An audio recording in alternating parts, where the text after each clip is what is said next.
आज तो इत्काफ शुरू हो गया माशाल्लाह, मुतकिफीन की रौनक लग गई है।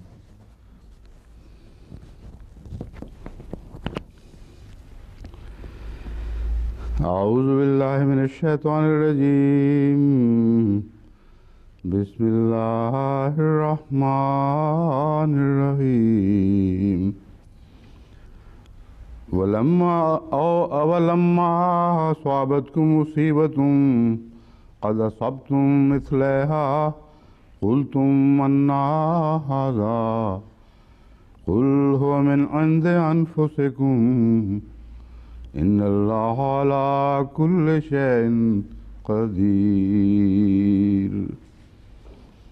वमा अस्वाबकुम यौमल तक़ल जमआन फ़बिइज़्निल्लाहि वलियअलमल मुमिनीन वलियअलमल्लज़ीना नाफ़क़ू वक़ील लहुम तालू क़ातिलू फ़ी सबीलिल्लाहि अव इदफ़ऊ क़ालू लौ नअलमु क़ितालन लत्तबअनाकुम हुम लिल-कुफ़्रि यौमइज़िन अक़रबु मिनहुमुल ईमान यक़ूलून बिअफ़वाहिहिम मा लैस फ़ी क़ुलूबिहिम वल्लाहु आलमु बिमा यक्तुमून।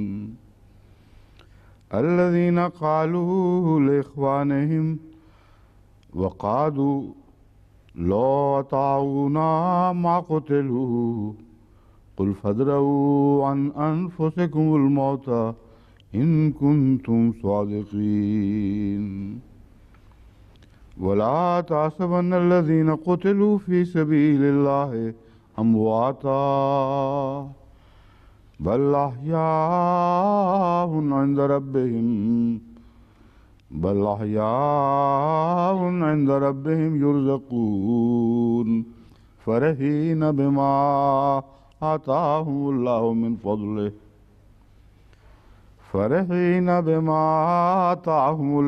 फ़ज़लिही वयस्तबशिरून बिल्लज़ीना लम यल्हक़ू बिहिम मिन ख़ल्फ़िहिम अल्ला ख़ौफ़ुन अलैहिम वला हुम यहज़नून। यस्तबशिरून बिनिअमतिम मिनल्लाहि व फ़ज़लिन व अन्नल्लाह ला युज़ीअु अज्रल मोमिनीन।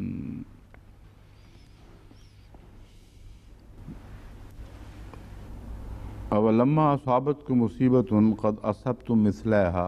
166 নম্বর আয়াত আলে ইমরানের। আওয়ালাম্মা আসাবাতকুম মুসিবাতুন, যখনই তোমাদের উপর কোনো মুসিবত এসেছে, তোমরা শত্রুর উপর তার দ্বিগুণ মুসিবত ঘটিয়েছিলে। তোমরা বলেছ যে এটি আন্না হাযা, এটি কিভাবে হলো, এটি কোত্থেকে আসলো। কুল হুয়া মিন ইনদিল্লাহ, তুমি বলো এটি তোমাদের নিজেদেরই সৃষ্টি। ইন্নাল্লাহা আলা কুল্লি শাইইন কাদির, নিশ্চয় আল্লাহ প্রত্যেক বিষয়ে সর্বশক্তিমান। অর্থাৎ আল্লাহ যদি চাইতেন তোমাদের কষ্ট থেকে রক্ষা করতে পারতেন। ওমা আসাবাকুম ইয়াউমাল তাকাল জামানে ফাবিইজনিল্লাহ, যেদিন দুদল পরস্পর মুখোমুখি হয়েছিল সেদিন তোমরা যেই মুসিবতের সম্মুখীন হয়েছিলে, এটি এই দিক থেকে আল্লাহর পক্ষ থেকে হতে পারে যে তিনি ইচ্ছা করলে বাধা দিতে পারতেন, কিন্তু তা ঘটতে দিয়েছেন তিনি। আর একটি উদ্দেশ্য ছিল এর মোমেনদের স্বতন্ত্র রূপে প্রকাশ করে দেয়া। আওয়ালিয়ালাম আল্লাযিনা নাফাকু, একই সাথে মুনাফিকদেরও যেন তিনি স্বতন্ত্র রূপে প্রকাশ করে দিতে পারেন। এবং তাদেরকে বলা হয়েছিল যে আসো তোমরা আল্লাহর পথে যুদ্ধ করো। লিয়ালাম আল্লাযিনা নাফাকু, এই আয়াত থেকে মুনাফিকদের লক্ষণাবলী বর্ণিত হওয়া আরম্ভ হয়েছে, পরের কয়েকটি আয়াত পর্যন্ত চলবে। অর্থাৎ মুনাফিকদের স্বতন্ত্র রূপে প্রকাশ করা উদ্দেশ্য। এরপর বিষয় মানুষের অনুমানের উপর আল্লাহ তাআলা ছাড়েননি যে অমুক সাহাবী মুনাফিক ছিল, অমুক ব্যক্তি মুখলেস ছিল, অমুক মুনাফিক ছিল। আল্লাহ মুনাফিকদের লক্ষণ অত্যন্ত স্পষ্টভাবে বর্ণনা করেছেন, पाक सहाबा যেন কোনো দুর্ভাগা পবিত্র সাহাবাদের উপর আক্রমণের বিন্দুমাত্র সুযোগ না পায়। ওয়াইয়ালাম আল্লাহ যেন নাফাকু ওয়াকিলা তাআলাউ কাতালু ফি সাবিলিল্লাহ, যখন তাদেরকে বলা হলো যে আল্লাহ তাআলার পথে যুদ্ধ করো लो नालो বা सबाना প্রতিরোধ করো, কালু লাউ নালামু किताल কেতালান, যদি আমরা যুদ্ধ জানতাম তাহলে তোমাদের পিছনে চলতাম, তোমাদের অনুসরণ করতাম। এই আয়াতের অনেকেই তিনটি অনুবাদ করেছে, সম্ভাব্য তিনটি অনুবাদ।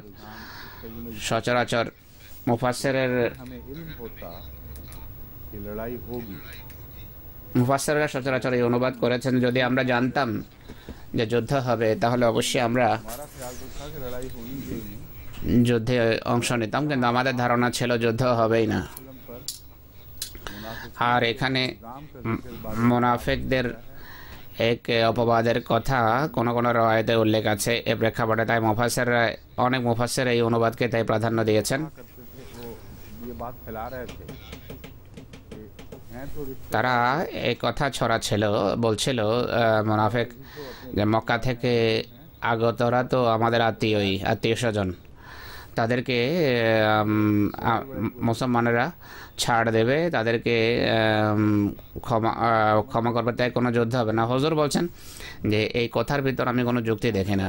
3000 মক্কা থেকে আগমনকারীদের সংখ্যা 3000, আর মদিনা থেকে যারা গিয়েছেন ওদের যুদ্ধে তাদের সংখ্যা 1000, যার 300 ফিরে এসেছে। प्रेम कर जाएंगे, এই 700 নাকি 3000-এর প্রতি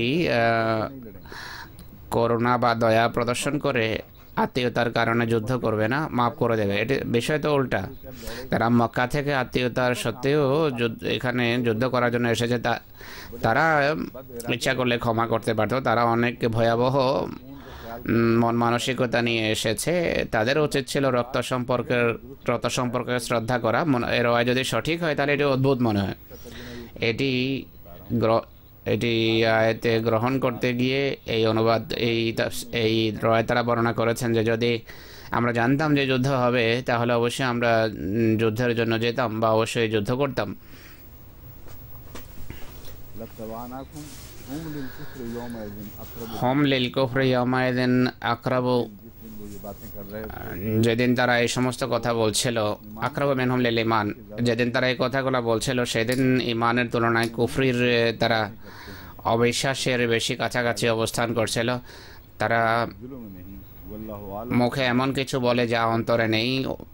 ওয়াল্লাহু আ'লামু বিমা ইয়াকতুমুন, আর তোমরা যা গোপন করো তা আল্লাহ তাআলা খুব ভালো জানেন। बाकी तर्जुमा इंशाल्लाह हम उस मौके पर पहुंचेंगे तो शुरू करेंगे। अब मैं बाकायदा एक एक आयत करके এখন আমি একটি आयत নিচ্ছি আর এর তাফসীর উপস্থাপন করছি আপনাদের সামনে। पहली 3 आयत हैं, 168 নম্বর तीनों पर इकट्ठे नोट में रखे हैं, এবং 167 আর 166, এই 3 আয়াত সম্পর্কে 3 আয়াতকে একাত্রে আলোচনা করব। 166 হলো ওয়ালামা আসাবাতকুম মুসিবাতুন কাদ আসাবতুম মিসলাইহা। গতকাল কথা হচ্ছিল, দরস শেষ হয়ে যায়। আমি বলেছিলাম बहुत से मुफस्सिरीन का যে आता है অনেক बदर में, क्योंकि অনেক মুফাসসির মনে করেন कुफार मकतूल हुए थे, বদরের যুদ্ধে যেহেতু 70 জন কাফের মারা যায় এবং 70 জনকে বন্দী করা হয়, বন্দী করা হয়, তাই আর এটাই মিসলাইহার অর্থ, দ্বিগুণ কষ্ট দেওয়ার অর্থ। ইমাম রাজিও এই কথাই বলেন। তিনি বলেন যে মিসলাইহার অর্থ হলো বদরেও একবার তাদেরকে পরাজিত করেছ আর ওহদেও একবার তাদেরকে পরাজিত করেছ। ইমাম রাজির এই অর্থকে হুজুর প্রশংসা করলেন। একের পর এক দুবার তাদেরকে পরাজিত করেছ, আর কিন্তু নিজেদের ভুলবশত শত্রুর পরাজয় আবার বিজয়ে পরিবর্তিত হয়ে গেছে। আর কিন্তু অভিযোগ করছো তোমরা যে আল্লাহ আমাদেরকে সাহায্য করেননি, আমরা কেন শত্রু কেন মার খেলাম বা আমরা কেন কষ্ট পেলাম। इन्नल्लाह अला कुल्लि शैइन कदीर कुलतुम अन्ना हाजा ये कह दिया কুলতুম আন্না হাদা, তোমরা বলো যে बात जो है এটি কেন হলো। কুল হুয়া মিন ইনদিক আনফুসিকুম, তুমি বলো তোমাদের যে কষ্ট, এই যে তোমরা যে কষ্ট পেলা এটি এর জন্য তোমরা নিজেরাই দায়ী। কিন্তু বিপরীত চিত্র হলো উভয় বিজয় এসেছে আল্লাহ তাআলার পক্ষ থেকে, কষ্ট তোমাদের নিজেদের পক্ষ থেকে।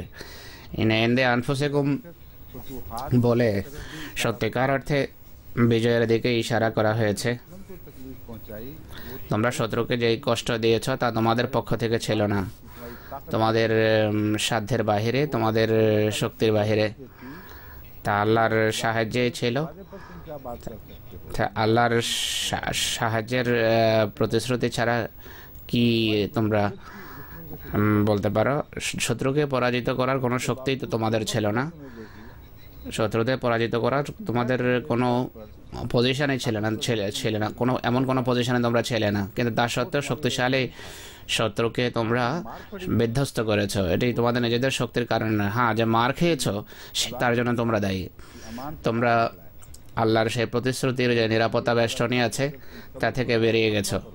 প্রতিশ্রুতি ছিল যে যদি ধৈর্য ধারণ করো আর তাকওয়া অবলম্বন করো তাহলে আল্লাহ তোমাদের সাহায্য করবেন। दर्रे पर गामजन लोग গিরিপথে যারা নিযুক্ত ছিল, যাদেরকে নিযুক্ত করা হয়েছিল, তারা তাকওয়া অবলম্বন করেনি আর ধৈর্য ধরেনি, যে কারণে এই কষ্ট হয়েছে মুসলমানদের। यौमुल फखल जमाने ওমা আসাবাকুম ইয়াউমুল তাকাল জামানে ফাবিইজনিল্লাহ। की मजमून को अल्लाह की तरफ এখানে मनसूब फरमा दिया। একই বিষয়কে আল্লাহর সাথে সম্পর্কযুক্ত করা হয়েছে। ওমা আসাবাকুম ইয়াউমুল তাকাল জামানে, সত্যিকার অর্থে আল্লাহ তাআলা যদি চাইতেন তাহলে সেই কষ্ট তোমাদের দূরীভূত করতে পারতেন, কিন্তু তা হয়নি। এটি আল্লাহর ইচ্ছা অনুসারেই হয়েছে, তা না হওয়া। এজেন শব্দের অর্থ হলো আল্লাহর জানা ছিল। বেইজনিল্লাহ বেশ কয়েকটা রয়াতে এটি উল্লেখ আছে। আল্লাহর ইলম বা আল্লাহর জানা, पैमाने निकालता हूँ। হুজুর বলছেন আল্লাহর জানা থেকে আমি আল্লাহর অনুমতির অর্থ বের করি। वाकया मेरी आंखों के আল্লাহর জানা আছে এর অর্থ হলো আল্লাহ দেখছেন যে আল্লাহ চোখের সামনে একটা ঘটনা ঘটছে, আল্লাহ বাধা দেন না, सामने मेरे कहने के नतीजे में वो वाकया रूनुमानी हो रहा কিন্তু কার্যত আমার বলার কারণে সেই ঘটনা ঘটছে না। হযরত ইমাম রাজি এই অর্থই বারবার করছেন। है। हुक्म ये नहीं कि खुदा की तरफ से এখানে আল্লাহর পক্ষ থেকে এই নির্দেশ ছিল না যে এদেরকে মারো। कहा कि ये मार रहे हैं। আল্লাহর জানা ছিল যে এরা মারছে। अल्लाह के इल्म में होते তো বেইজনিল্লাহর অর্থ হলো আল্লাহর জানা সত্ত্বেও আল্লাহ তাআলা হস্তক্ষেপ করেননি। আর আমরা যাকে অনুমতি বলি তার অর্থ এটি। इजाजत ना होती कि ये যদি আল্লাহর পক্ষ থেকে অনুমতি না হতো তাহলে তারা কখনো এমনটি করতে পারতো না। के लफ्ज़ इजाजत इमाम राजी ने इस्तेमाल नहीं फरमाया। যদিও ইমাম রাজি অনুমতি শব্দ ব্যবহার করেননি, যে অর্থে তিনি আল্লাহর জ্ঞানের इजाजत थी কথা বলছেন, আমার পরিভাষায় তারই নাম হলো অনুমতি। জ্ঞান এবং অনুমতি একই আমার মতে এখানে। আর जायज़ है या नहीं বেইজনিল্লাহর এজনের অর্থ যদি ইলম করা হয়, জ্ঞান করা হয়, তাহলে অনুমতির অর্থ তা থেকে নিজ থেকেই প্রকাশ পায়। जमाने फबीज़निल्लाह ওমা সাহাবাকুম ইয়াউমাল তাকাল জামানে ফাবিইজনিল্লাহ। এরপর আল্লাহ তাআলা বলছেন ওয়ালিয়ালামাল মুমিনিন। और इसके अलावा एक गरज थी এছাড়া আরও একটি উদ্দেশ্য ছিল। সেদিন যে তোমরা মার খেয়েছ, আরেকটি উদ্দেশ্য হলো মোমেনদের স্বতন্ত্র রূপে প্রকাশ করে দেয়া। मफ़हूम আল্লাহ যে ये वो बयान शुरू हो गई। দিয়েছেন এর পিছনে একটি হেকমত আছে, সেই হেকমতের বিবরণ আসছে। যদি এই অনুমতির উদ্দেশ্য শুধু কষ্ট দেয়া হতো এবং কোনো উপকার না হতো তাহলে আল্লাহ তাআলা তা হতে দিতেন না। এর কিছু কল্যাণকর দিকও আছে। मुनाफिक और मोमिन की बहुत बड़ी মুনাফিক এবং মোমেনের মাঝে বিরাট পার্থক্য হয়ে গেছে এই ঘটনার মাধ্যমে। मुसीबत के नतीजे में तकलीफ हुई। আর মুসিবত বা যে বিপদ এসেছে সেই বিপদের কারণে এটি হয়েছে। এখানে মুসিবত বা সমস্যা বা বিপদের বিষয়টিকে অনেক মুফাসসির গিরিপথে যে ঘটনা ঘটেছিল তার সাথে এরা সম্পর্কযুক্ত করে। গিরিপথ যারা ছেড়ে দিয়েছে তাদের সেখান থেকে আসার পর যে ঘটনা ঘটেছে সেখান থেকেই নাকি সে মুসিবত তার সাথেই সম্পর্কযুক্ত। কিন্তু কোরআন যে অর্থে মুসিবত শব্দ ব্যবহার করছে তার অর্থ হলো সাধারণ যে ঘটনা ঘটেছে तो उस वक्त जाहिर हुई जब मुनाफिक সেখানে প্রথম সমস্যা তখন প্রকাশ পেয়েছে के सरदार ने যখন মুনাফিকদের সর্দার अपने साथी अलग किए 1000 থেকে 300 সাথীকে আলাদা করে ঘরে ফিরে যায়, যুদ্ধক্ষেত্রে যায়নি, मुसीबत के ওহদে যায়নি, মদিনায় ফিরে চলে গেছে। যদি এই 300 জনের ফিরে যাওয়া মুসিবত গণ্য না হতো, उस तरफ मंसूब न करता। আল্লাহ তাআলা যুদ্ধের যে মুসিবত আছে সেটিকে সে তার সাথে সম্পর্কযুক্ত করতেন না বা তার অধীনে এটি বর্ণনা করতেন না। या को भी अल्लाह কিন্তু আপনি যে আয়াতগুলো পড়লে বুঝতে পারবেন সেই ঘটনাকেও উবাই বিন সালুলের 300 নিয়ে ফিরে যাওয়া, এটিকেও আল্লাহ তাআলা মুসিবত বা বিপদের অংশ আখ্যা দিয়েছেন। मुसीबत को मंसूब গিরিপথ যারা ছেড়ে দিয়েছে তাদের সাথে সমস্ত মুসিবতের সম্পর্ক বা সমস্যার সম্পর্ক দেখানো এটি ঠিক নয়। এই শব্দটি ব্যাপক অর্থে ব্যবহৃত হয়েছে। মুসিবত বা সমস্যা বা যে বিপদ এসেছে এটি ব্যাপক অর্থে ব্যবহৃত হয়েছে। এর অধীনেই মুনাফিককে চেনা গেছে, এর মাধ্যমে মুনাফিক চেনা গেছে। আসল কথা হলো মুনাফিক গিরিপথের সাথে সম্পর্কিত ঘটনার পূর্বেই চেনা গেছে। গিরিপথের ঘটনা তাদেরকে আরও স্পষ্ট করেছে, কিন্তু তারা কারা তারা নিজেরাই নিজেদের কর্মের মাধ্যমে প্রকাশ করেছে। যেমন উবাই বিন সালুলের সাথে কারা ছিল। তাই ওহদের পুরো যেই পরিবেশ বা সার্কামস্টান্সেস বা তারপরের ঘটনাবলী কয়েকদিন পর্যন্ত প্রকাশ পেতে থাকে। पेश नजर है তারা সবাই এই আয়াতে অন্তর্ভুক্ত। আল্লাহ তাআলা বলছেন যে দুটো উদ্দেশ্য, একটি হলো মোমেনদের স্বতন্ত্রভাবে প্রকাশ করা, মোমেন কারা, আর দ্বিতীয় আয়াতে আছে 168তে যে ওয়াইয়ালাম আল্লাযিনা নাফাকু, মুনাফিক কারা তাদেরকেও পরিষ্কার রূপে প্রকাশ করা যে কারা। এটিও আল্লাহর এই অনুমতির একটি উদ্দেশ্য। অর্থাৎ মুসলমান যে মার খেয়েছে এই যে অনুমতি দিয়েছেন আল্লাহ তাআলা, तर्जुमा এটি ওর উদ্দেশ্য। आपके सामने रखता हूँ। মুসিবত শব্দের আভিধানিক অনুবাদ হুজুর পেশ করছেন। সাবা ইয়াসুবু সাওবান ওয়া সাবান, সাবাল মাতারো আনসাব্বা ওয়া নাজালা, या नाजिल हुई বৃষ্টি বর্ষিত হয়েছে বা নাজেল হয়েছে। সাব শব্দের অর্থ হলো উপর থেকে কোনো কিছু বর্ষিত হওয়া বা নামা, पाए जाते लिए जाते আর এতে আকস্মিকতার অর্থ আছে মুসিবত শব্দের ভিতর। সাধারণ অবস্থায় যা প্রত্যাশা করা যায় না, যা আশা করা যায় না, আকস্মিকতার অর্থ আছে। আসাব আসাহম ये मजमून भी बयान किया गया है। এর রেফারেন্সে এই বিষয়ে বর্ণনা করা হয়েছে যে যেভাবে তীর লক্ষ্য ভেদ করে, আরবিতে বলা হয় আসাবা, তীর লক্ষ্য ভেদ করেছে। अच्छा এগুলো হুজুর পূর্বেই বর্ণনা করেছেন, হুজুরকে স্মরণ করানো হলো। হুজুর বলছেন যখন পরের বিষয়ে চলে যাই তাহলে। तो असाबा के सारे में गुजर चुके हैं। ठीक है।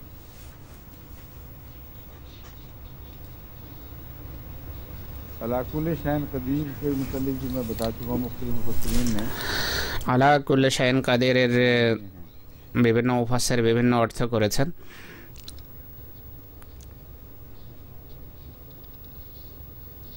वो सारी बातें जो मैं पहले कह चुका हूँ उससे अलावा अगर कोई मुझे बात मुफस्सिरीन আমি যে সকল কথা পূর্বে বলেছি में नजर आई तो मैं आपको बता दूँ। তাছাড়া মুফাসসিরদের তাফসীরে যদি কোনো কথা থাকে তা আমি আপনাদের সামনে বর্ণনা করব।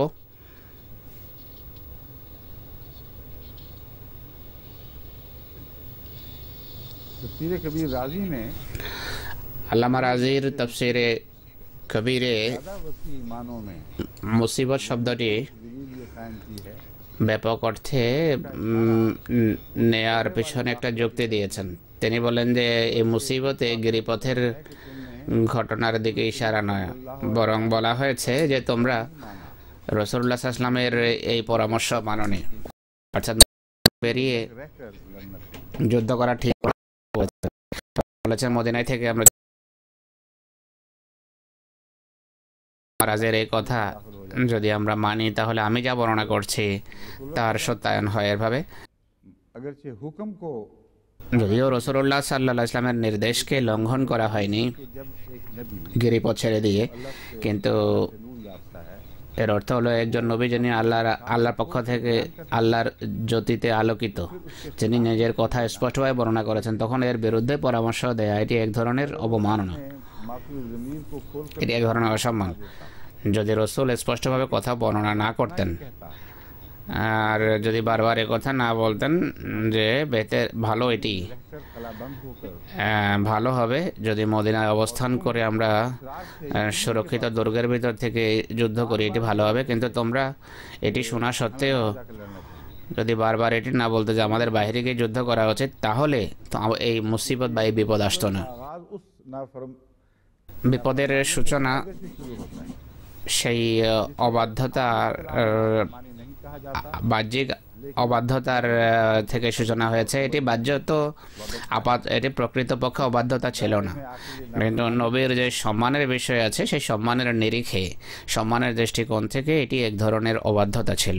যে রসুল বলছেন মদিনায় থেকে আমরা যুদ্ধ করব, আর অন্যরা তাদের জোশের আতিশয্যে, আবেগের আতিশয্যে বলছে যে অতি উৎসাহী হয়ে বলছে যে বাইরে গিয়ে আমরা যুদ্ধ করা উচিত। की तफसीर में बहुत सी मिसालें देते हैं कि मुराद এজেনের ব্যাখ্যায় ইমাম রাজি অনেক দৃষ্টান্ত দিয়েছেন। তিনি বলছেন যে এজেন শব্দের অর্থ হলো জ্ঞান। मारना शुरू करें और तुम पर गालिब आ जाएं।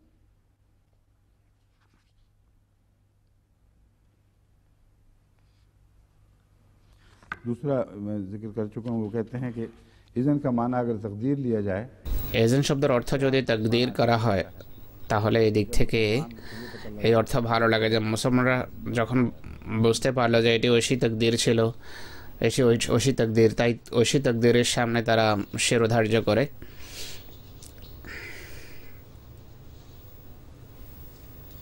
शिया तफासिर में से हम एक तफसीर का শিয়া তাফসীর থেকে बार बार আমরা মীর আহমদ আলী সাহেবের তাফসীর বারবার পেশ করেছে। আরেকটি তাফসীরের কথা বারবার এসেছে, এটা হলো মানহাজুস সাদেকিন। তাফসীর কুম্মিতেও কুম্মির কথা এসেছে। ने মীর আহমদ আলী से ज़्यादा नुमाया তার ধৃষ্টতার কারণে, যেহেতু সবার তুলনায় बार बार लेना पड़ता এগিয়ে আছে ধৃষ্টতার ক্ষেত্রে, তাই তার নাম বারবার নিতে হয়। নতুবা অন্যান্য শিয়া তাফসীরের উপরও দৃষ্টি রাখা হয়েছে, মানহাজুস সাদেকিনের কথা বারবার আসে। मनहजी सादिकीन এই বিষয়ে মানহাজুস সাদেকিন থেকে একটা বিষয় আমি বর্ণনা করছি। সেখানে লেখা আছে যে সাময়িক পরাজয় ভয়াবহ ক্ষতি শাস্তি স্বরূপ ছিল, যে এর শাস্তি স্বরূপ ছিল যে তারা মালে গনিমতের জন্য গিরিপথ ছেড়ে দিয়েছে, অথচ মহানবী সাল্লাল্লাহু আলাইহি ওয়াসাল্লাম কোনো মূল্যে গিরিপথ না ছাড়ার নির্দেশ দিয়েছেন, কিন্তু তার স্পষ্ট নির্দেশ সত্ত্বেও গিরিপথ ছেড়ে দেওয়া হয়েছে, যার ফলে এই ক্ষতি হয়েছে। ওহদের জন্য রাসূলুল্লাহ বলেছিলেন যে মদিনায় অবস্থান করে শত্রুর মোকাবেলা করা উচিত, কিন্তু সাহাবারা রাসূলুল্লাহর সাথে মতভেদ করেছে, মদিনার বাইরে এসে যুদ্ধ করাকে তারা প্রাধান্য দিয়েছে, যে কারণে আল্লাহ তাদের এই শাস্তি দিয়েছেন। এটি হলো মানহাজুস সাদেকিনের কথা। এই উভয় কথা স্পষ্ট আমরা আলোচনা করেছি। लेकिन सहाबा की तीसरी नाफरमानी के नवाते वो लिखते हैं সাহাবাদের তৃতীয় বাধ্যতা উনি উল্লেখ করেন, নাউজুবিল্লাহ। বদরের দিন বন্দি সম্পর্কেও সাহাবারা রাসূলুল্লাহর মতামত এবং রাসূলুল্লাহর ইচ্ছাকে কোনো গুরুত্বই দেয়নি। হুজুর বলছেন যে এই কথার উপর আমি আলোচনা করব। मजमून को दाखिल कर दिया। অনর্থক এই বিষয়কে এখানে ঢুকানো হয়েছে, এবার শিয়া আলেম ঢুকেছে। ওহদের প্রেক্ষাপটে শুধু দুটো কথা নিয়ে আলোচনা হতে পারে, একটি হলো গিরিপথ ছেড়ে দেয়া, আর একটি হলো যুদ্ধের সূচনাতেই রাসূলুল্লাহর ইচ্ছা कति रुझान এবং রাসূলুল্লাহ সাল্লাল্লাহু আলাইহি ওয়াসাল্লামের মতামতকে জানা সত্ত্বেও মুসলমানদের জোর দেয়া জিদ করা যে আমরা বাইরে গিয়ে যুদ্ধ করব, এই দুটো কারণ ওহদের প্রেক্ষাপটে বর্ণনা করা যেতে পারে। কিন্তু ইনি এখন আরেকটি কথা বলছেন যা অসম্ভব। ইনি বলছেন এই সাহাবাদের ভিতর অবাধ্যতার অভ্যাস রয়েছে। আসলে তিনি বলছেন যে বদরের যুদ্ধের পর যখন বন্দীদেরকে ফিরিয়ে আনিয়ে মুক্তি দেওয়া হয়েছে, এটি আল্লাহর স্পষ্ট নির্দেশের অবাধ্যতা নাকি ছিল ওনার দৃষ্টিতে। আল্লাহ নাকি এর অনুমতি দেননি। अल्लाह का हुक्म था इन्हें कत्ल कर। আল্লাহর নির্দেশ ছিল এদেরকে মেরে ফেলো। হুজুর বলছেন যে সেই নির্দেশ কোথায়? আমরা কোথাও এই নির্দেশের উল্লেখ দেখি না। এটি কিন্তু শিয়ারা উল্লেখ করে এটি। তার মতে রাসূলুল্লাহ নাকি এই নির্দেশের কথা জানতেন না।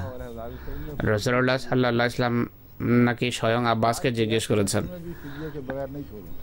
আর বলেন যে তোমাকে আমি ফিদিয়া ছাড়া ছাড়বো না। यही जो थोड़ा सा है আব্বাস বলল যে আমার কাছে তো আর কিছু নেই, আমার কাছে এটাই আছে। खबर दे चुका था कि আল্লাহ তাআলা নাকি রাসূলুল্লাহকে সংবাদ দিয়েছিলেন যে উম্মে ফজল বা কেউ ছিল যার কাছে এই আব্বাস মক্কাতে পয়সা রেখে এসেছিল, রাসূলুল্লাহ সাল্লাল্লাহু আলাইহি ওয়াসাল্লামকে বলেন যে আব্বাস, তুমি তো বলছো আমার কাছে কিছু নেই, মক্কাতে কি লুকিয়ে এসেছো, কি কি রেখে এসেছো? সেই টাকা आपका और आपके যথেষ্ট ছিল, তার মাধ্যমে সহজেই তার এবং তার আত্মীয় স্বজনের ফিদিয়া দেওয়া সম্ভব ছিল। सहाबा पर এই শিয়া আলেমেরা সাহাবাদের উপর আক্রমণ করতে করতে এত দূরে চলে যায় যে চিন্তাই করে না যে আক্রমণের লক্ষ্য আক্রমণ কার উপর, কার গায়ে পড়বে।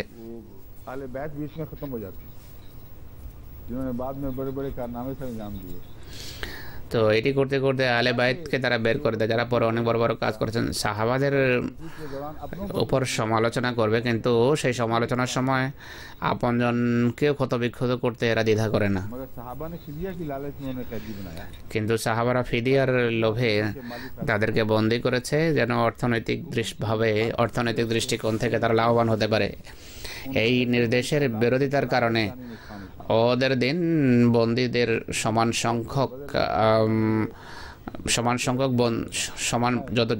যত কাফেরকে বন্দি করেছিল সেই সংখ্যায় মুসলমান নিহত হয়েছে ওদের দিন।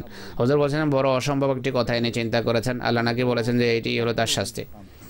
প্রশ্ন হলো, মুসলমানদেরকে আল্লাহ তাআলা ইতিপুরো বিজয় দিলেন কেন? আল্লাহকে তখন ভুলে গিয়েছিলেন যে মুসলমানরা জালেম, এরা অবাধ্য? তখন বিজয় কেন দান করলেন আল্লাহ তাআলা মুসলমানদের? जिसका जिक्र मिलता है तो एक दायमी फतह थी। গিরিপথের ঘটনা যদি না ঘটতো তাহলে এটি স্থায়ী বিজয় ছিল। এরপর ফিরে আসার শত্রুর কোনো সুযোগই ছিল না, দ্বিতীয়বার আক্রমণের সুযোগই ছিল না যদি গিরিপথ থেকে মুসলমান সরে না যেত। মানহাজুস সাদিকিন এর লেখক লেখেন আল্লামা ফাতুল্লাহ কাশানি, मकाम बमाने अकूबत है। তিনি বলছেন এখানে এজেন্ট শব্দের অর্থ হলো শাস্তি। ফাবেজনিল্লাহ যে আছে खुदा ताला की पकड़ और 167 নম্বর আয়াতে, এর অর্থ হলো আল্লাহর শাস্তি। ना सिर्फ ये कि तकदीर इलाही से তিনি বলছেন যা কিছু হয়েছে তা আল্লাহর তাকদীর নয়, বরং তোমাদের শাস্তি দেওয়ার জন্য আল্লাহ সব কিছু করিয়েছেন। नाउज़ुबिल्लाह मिन ज़ालिक रसूल करीम सल्लल्लाहु अलैहि वसल्लम भी शामिल हुए, आपके दान शहीद हुए। আর রাসূলুল্লাহ সাল্লাল্লাহু আলাইহি ওয়াসাল্লামও সেই শাস্তি পেয়েছেন নাকি? তার দাস শহীদ হয়েছে, দুঃখ পেয়েছেন, কষ্ট পেয়েছেন। সাহাবারা সবাই সম্মিলিতভাবে যে কষ্ট পেয়েছেন, সবাইকে একই তরবারির দ্বারা জবাই করা হচ্ছে, শুধু একজন কোনো শাস্তি পায়নি। আপনারা জানেন যে কে কোনো শাস্তি পায়নি?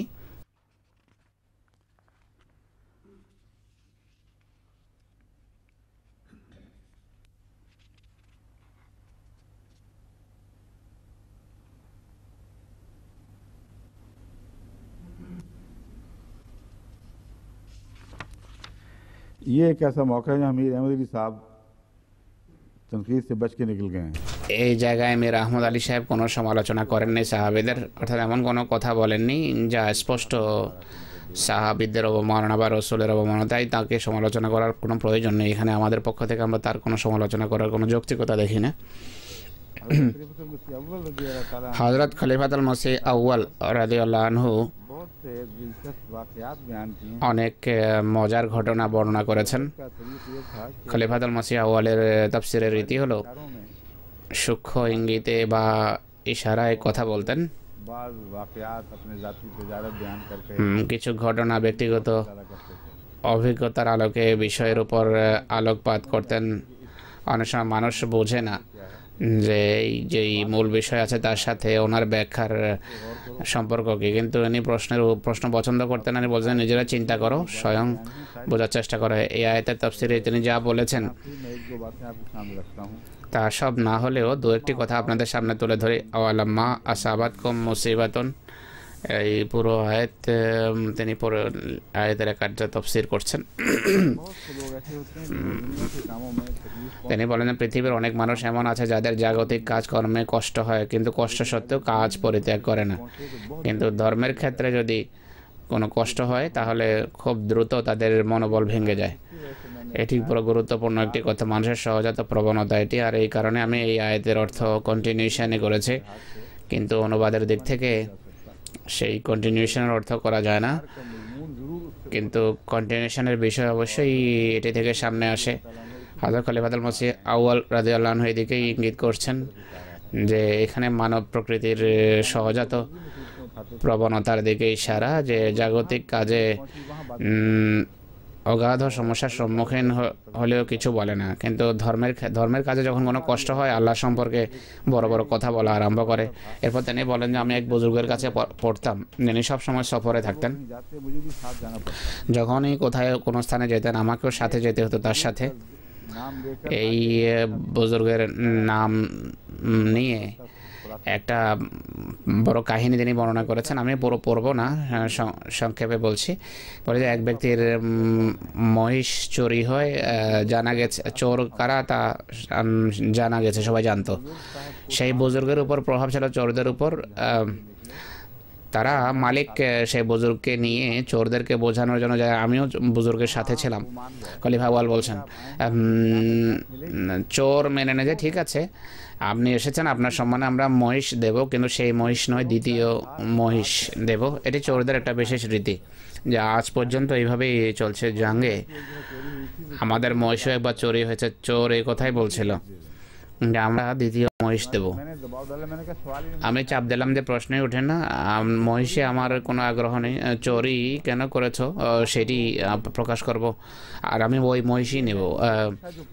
তো অবশেষে তারা ওই মহিষই ফেরত দেয়। এটি একটা রীতি যা পুরনো যুগ থেকে।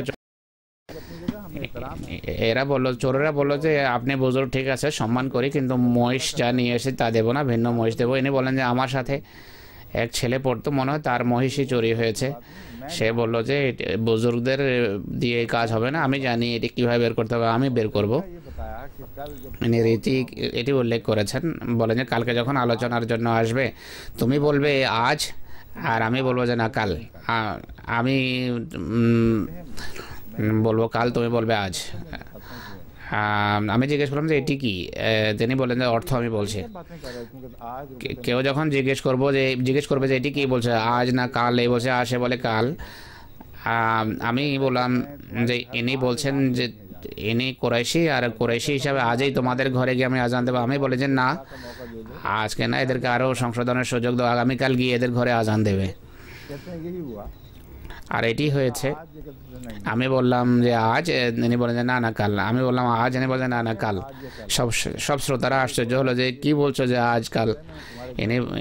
ইনি বলছেন যে কোরাইশি, আমি তোমাদের ঘরের ছাদে গিয়ে আজকে আজান দেবো।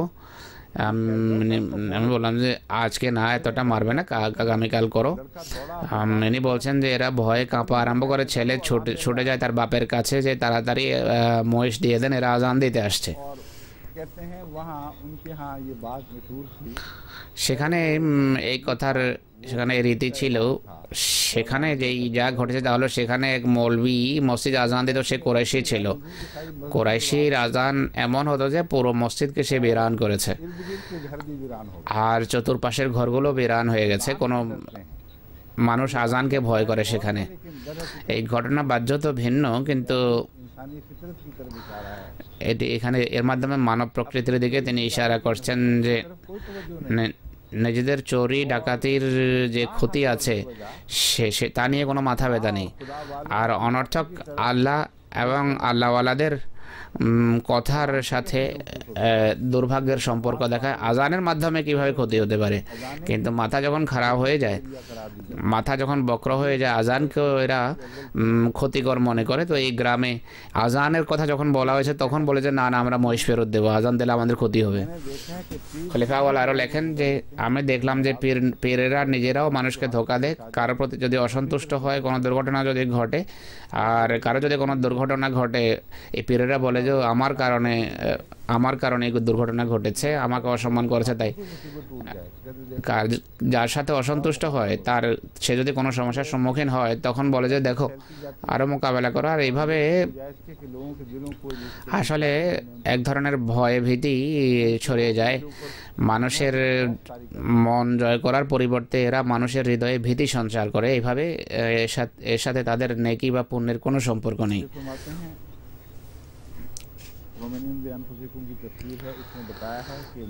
হুয়া মিন ইনদি আনফুসিকুম, বলা হয়েছে সমস্যা তোমাদের অবাধ্যতার কারণে এসেছে। আল্লাহর নির্দেশের যখন মানুষ অবাধ্য হয় তখন শাস্তি আসে। এই 167 নম্বর আয়াতের তাফসীর করছেন হুজুর সূরা আলে ইমরানের। মিন ইনদি আনফুসিকুমের অনুবাদ করা হচ্ছে যে সমস্যার জন্য তোমরা নিজেরাই দায়ী। খলিফা আউয়াল বলছেন যে और कुरैश के घर से निकला কোরআন সৈয়দদের এবং কোরাইশের ঘর থেকে तो ये था कि उनसे दुनिया এসেছে, অর্থাৎ তখন দুনিয়া তাদের কাছে কোরআন পেয়েছে। আর আজকালকার অবস্থা হলো কোরআন মানুষের ঘর থেকেই বেরিয়ে গেছে, কারো ঘরে কোরআন নেই। जो कुरान पढ़ना ही छोड़ बैठे আর অনেকে এমন আছে যারা কোরআন পড়াই ছেড়ে দিয়েছে। ইনি বলেন, একবার এক বড় লোককে আমি বললাম যে আপনি কোরআন পড়েন না কেন? তিনি জোশের সাথে বলেন যে আমরা কি বানর? सीखते तो बंदर हैं শুধু বানরই শিখে, সিংহ কি কখনো কারো কাছে কিছু শিখে? ऊट पुतान ये এই যে উল্টাপাল্টা দৃষ্টান্ত, से बाहर এইসব দিয়ে निकल रहे শরীয়ত থেকে বেরিয়ে যাওয়ার বৈধতা এরা সন্ধান করে। খলিফা আউয়াল বলেন যে আমি শুধু এতটা উত্তর দিয়েছি करते हैं कभी नहीं যে যে বাজ বা চিল শিখে, কিন্তু কাক কখনো শিখে না। लगो बात এগুলো দৃষ্টান্ত। তো দৃষ্টান্ত দিয়ে কোনো দৃষ্টান্তের ভিত্তিতে বাহানা তালাশ করা এটি ঠিক না। যেমন যে औरत সিংহ শিখে না বা বানর নকল করে। ইনি হুজুর খলিফা আউয়াল এখন তার মায়ের কথা বলছেন যে তিনি খুব বুদ্ধিমতী মহিলা ছিলেন। তিনি সবসময় এই তাফসীরই করতেন এই আয়াতের, যে যেমন কর্ম তেমন ফল। उसका नतीजा देखते हो সমস্যা যখন দেখো তখন সেটি তোমাদের, এই সমস্যার জন্য আসলে তোমরাই দায়ী।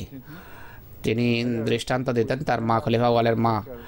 কোনো থানাদার যদি কোনো ব্যক্তিকে বন্দি করে নিয়ে যায়, অ্যারেস্ট করে নিয়ে যায়, তো বলা যেতে পারে যে থানাদারি করেছে, কিন্তু অপরাধের জন্য অপরাধী দায়ী। तस्वीर वाले मजमून को बड़ी जिंदगी से তো এইভাবে खोल दिया তাকদীর বা আল্লাহ তাআলার ইচ্ছায় যে এই বদরের ঘটনা ঘটেছে সেটিকে এইভাবে স্পষ্ট করা হয়েছে যে আসলে এটি তো মানুষেরই ভ্রান্তি ছিল মুসলমানদের, যে কারণে এত দুঃখ এবং মুসিবতের সম্মুখীন হয়েছেন মুসলমানরা। সেদিন বিজয় পরাজয়ে বদলে গেছে।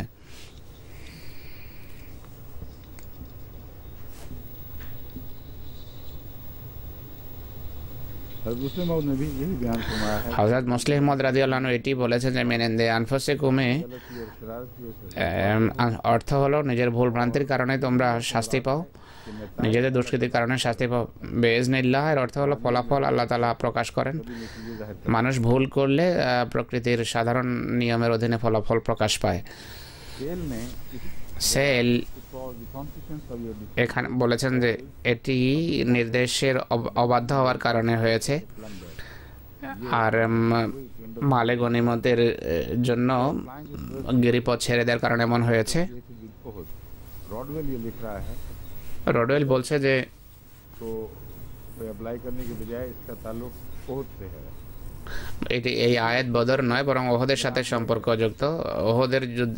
ওহদের সাথে এই আয়াতকে সম্পর্কযুক্ত করা হয়েছে রডওয়েলের মধ্যে। 167 নম্বর আয়াতের কথা বলছেন। मीर अहमद अली साहब क्या कह रहे हैं মীর আহমদ আলী সাহেব কি বলছেন?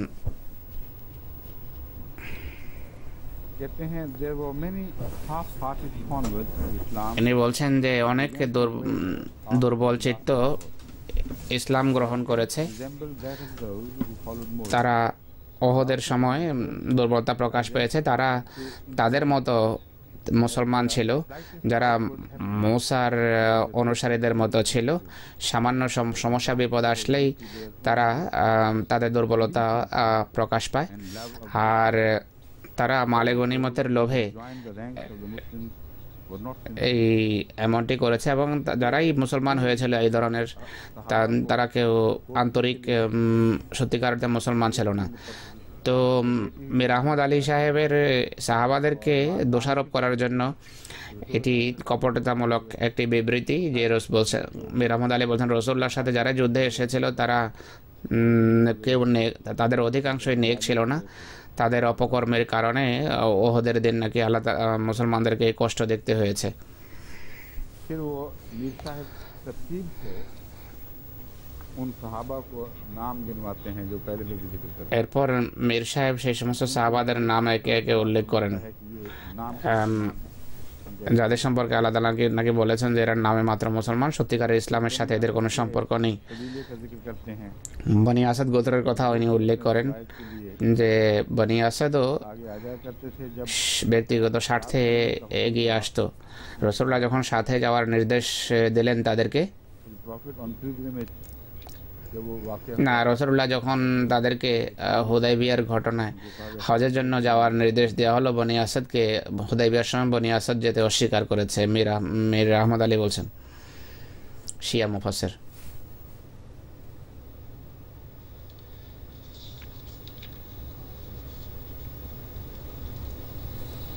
ये सारी बातें बयान करने के बाद फिर वो काफिर मोमिन में एक तफरीक এইসব কথা বর্ণনার পর তিনি কাফের এবং মোমেনদের ভিতর करते हैं। পার্থক্য করার একটা মাপকাঠি নির্ধারণ করেন, আর এরপর বলেন যে রসুল্লাহর অধিকাংশ সাহাবি এমনই ছিল All the যারা attached to being near and close to him রসুল্লাহর সাহচর্যের যে লাভ ছিল তার সন্ধানে ছিল, কিন্তু যুদ্ধের ময়দানে তারা রসুল্লাহকে ছেড়ে চলে গেছে। মুসলমান সারি ছেড়ে তারা চলে গেছে যুদ্ধের ময়দানে, যখন তাদের জীবন হুমকির সম্মুখীন হয়। রসুল্লাহ এবং তার সাহাবীদেরকে মৃত্যুর মুখে ঠেলে দিয়ে এই সমস্ত দুর্বল সাহাবীরা রসুল্লাহকে ছেড়ে চলে গেছে। এইটি হলো মীর আহমদ আলী সাহেবের বিরলই তাদের মাঝে আন্তরিক ছিল। তারা নিজেদের স্বার্থে রসুল্লাহ চতুর্পাশে একত্রিত হতো। যেখানেই তারা সাহাবারা নাকি বিপদ দেখতেন, তখন মোহাম্মদ রসুল্লাহ এবং প্রকৃত মুসলমানদের একা ছেড়ে চলে যেত। আর এই কারণে সে মুসা সম্পর্কিত দৃষ্টান্ত দিয়েছে। তাদের অনুসারীদের অবস্থা তেমনই ছিল যেমনটি মুসা এবং তার সাথীরা বলতো যে যাও তুমি এবং তোমার প্রভু যুদ্ধ করো, আমরা এখানেই বসে আছি। এটি সম্পর্কে ইতিপূর্বে আমি অনেক আলোচনা করেছি যে কত মিথ্যা এবং অপবিত্র একটি অপবাদ। ব্যক্তিগত স্বার্থে সাহাবারা যদি তার চতুর্পাশে একত্রিত হতেন, তাহলে তারা কি নিজেদের সবকিছু ছেড়ে আসতেন? আসহাবুস সুফা সম্পর্কে কি বলবেন? আসহাবুস সুফা সম্পর্কে ওনার কিছু তফসিল লেখা ছিল। তারা কোন স্বার্থে মসজিদে বসে থাকতেন? ক্ষুধার কারণে বেহুশ হয়ে যেতেন, অচেতন হয়ে যেতেন। মানুষ মনে করতো যে মৃগীর হামলা হয়েছে, অনেকে জুতি দিয়ে পিটাতো, অনেকে জুতি নাকের সামনে রাখতো। আর কিন্তু তারা আসলে এই সাহাবীরা বসেছিলেন আসহাবুস সুফা মসজিদে বসে থাকতেন এই জন্য যে রসুল্লাহর কোনো কথা কোথায় মিস না হয়ে যায়, রসুল্লাহ কিছু বলবেন আর আমরা সেখানে থাকবো না, এটি যেন না হয়। যাদের সম্পর্কে আল্লাহ তাআলার পক্ষ থেকে দূত নাজিল করা হয়েছে, যাদের সম্পর্কে কোরআনে আয়াত আছে যে ইউথিরুনা আলা আনফুসিহিম ওয়ালাউ কানা বিহিম খাসাসা, নিজেদের উপর অন্যদেরকে তারা প্রাধান্য দেয় যত কষ্টকর পরিস্থিতি হোক না কেন। এই সাহাবীদের সম্পর্কে এমন বড় বড় কথা হচ্ছে যে সাহাবারা নাকি ব্যক্তিগত স্বার্থে রসুল্লাহ চতুর্পাশে একত্রিত হতেন, আর যখন এই বিপদ দেখতেন রসুল্লাহকে ছেড়ে নাকি চলে যেতেন। এটি শিয়া মুফাসসির মীর আহমদ আলী সাহেবের তফসিরের সমালোচনা হুজুর এতক্ষণ করলেন। ওয়ারি সাহেব বলেন যে বদরের যুদ্ধে মুসলমানরা 70 জন কাফেরকে শহীদ করেছিল, আর ওহদে 70 জন বদরের যুদ্ধে 70 জন সাহাবী নিহত হয়েছিল, আর ওহদে 70 জন সাহাবী শহীদ হয়েছিল। এখানে শত্রুকে মারার বৈধতা, শত্রুকে হত্যা করা বা খুন করার বৈধতা দেয়া হয়েছে এই আয়াতে। হুজুর বলছেন এই ব্যক্তি এত বড় জাহেল আর তার মাথা থেকে মালে গনিমতের কথা বেরই হয় না। ওয়েরি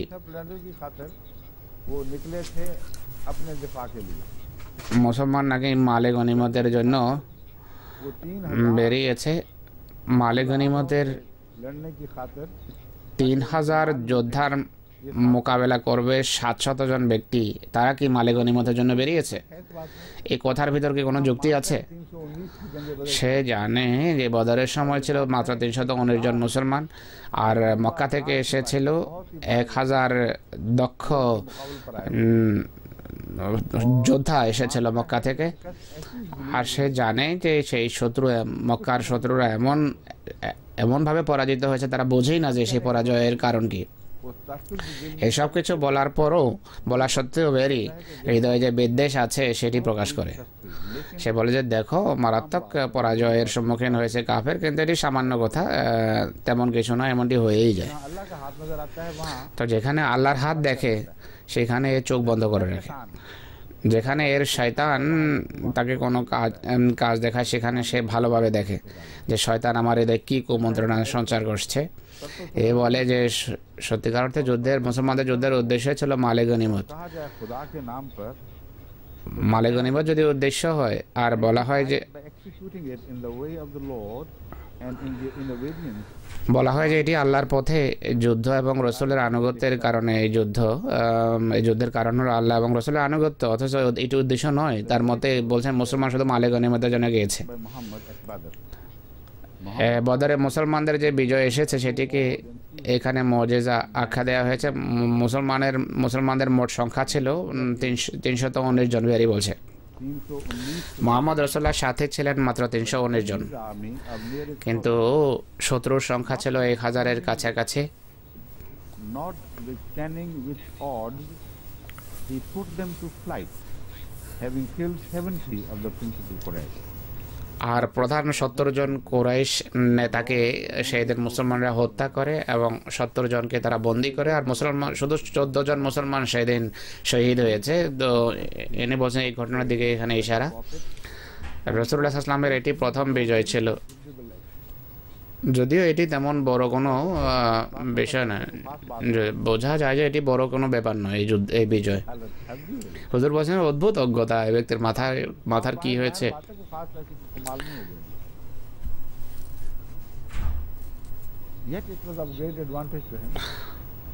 হ্যাঁ, তবুও এটি তেমন ঘটনা নয়, কিন্তু মুসলমানদের লাভই হয়েছে বদরের যুদ্ধের ফলে। ভেরি সাহেব আবার বলেন,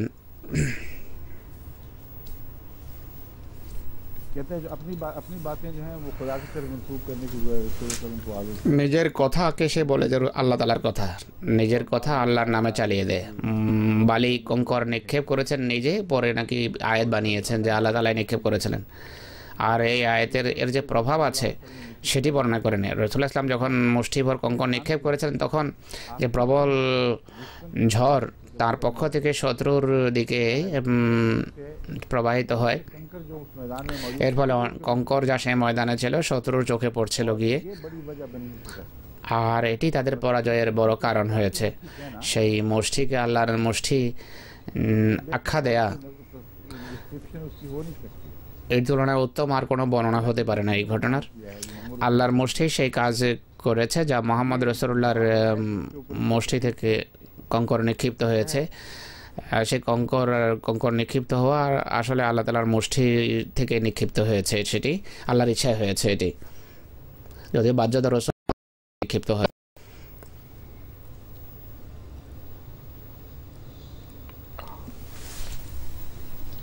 यहाँ ये लफ्ज़ अहमदी ट्रांसलेशन जो लिखा हुआ है, ये मुझे इसका এখানে আহমদি অনুবাদ একটা শব্দ লেখা আছে, হুজুর বলছেন এটা চেক করতে হবে ব্যাপারটা কি। এটা কি ভেরি লিখেছে নাকি ভেরির তফসিরে আহমদি ট্রান্সলেশন শব্দ সে নিজেই লিখেছে? যিনি নোট লিখেছেন তিনি নিজের পক্ষ থেকে যিনি নোটগুলো নিজের পক্ষ থেকে লিখেছেন, উনি বলছেন যে ভেরির এটি হলো অনুবাদ আর আহমদীদের অনুবাদ হলো এই। হুজুর বলছেন আমি কি জানি না আহমদি অনুবাদ কি।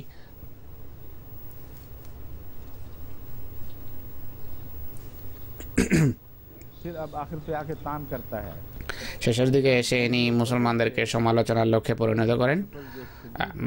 বদরের যুদ্ধে শত্রুর যেই ভয়াবহ ক্ষতি এবং যে পরাজয়ের সম্মুখীন হয়েছে কাফের, তার কষ্ট তো উনি পেয়েছেন অনেকবার হিসাব, কিন্তু এর প্রতিশোধ এভাবে নিচ্ছেন যে মুসলমানরা বলে ফেরেশতা এসেছিল, ফেরেশতা নাকি সেই যুদ্ধ করেছে মুসলমানদের জন্য। ইনি বলছেন ফেরেশতার যে সংখ্যা সেদিন এসেছে মুসলমানদের সাহায্যের জন্য, এটি দেখে মানুষ বলতে পারে যে ইসলামের ফেরেশতারূপী বাহিনী যুদ্ধ করতে জানে না। ইনি বলছেন অন্ততপক্ষে আমরা এই কথা বলতে পারি যে মুসলমানদের যে ফেরেশতা আসে সাহায্যের জন্য তারা বিশেষ একটা যুদ্ধ করতে জানে না, কেননা তারা যদি যুদ্ধ জানতো তাহলে 70 নয় সবাই মরে যেত।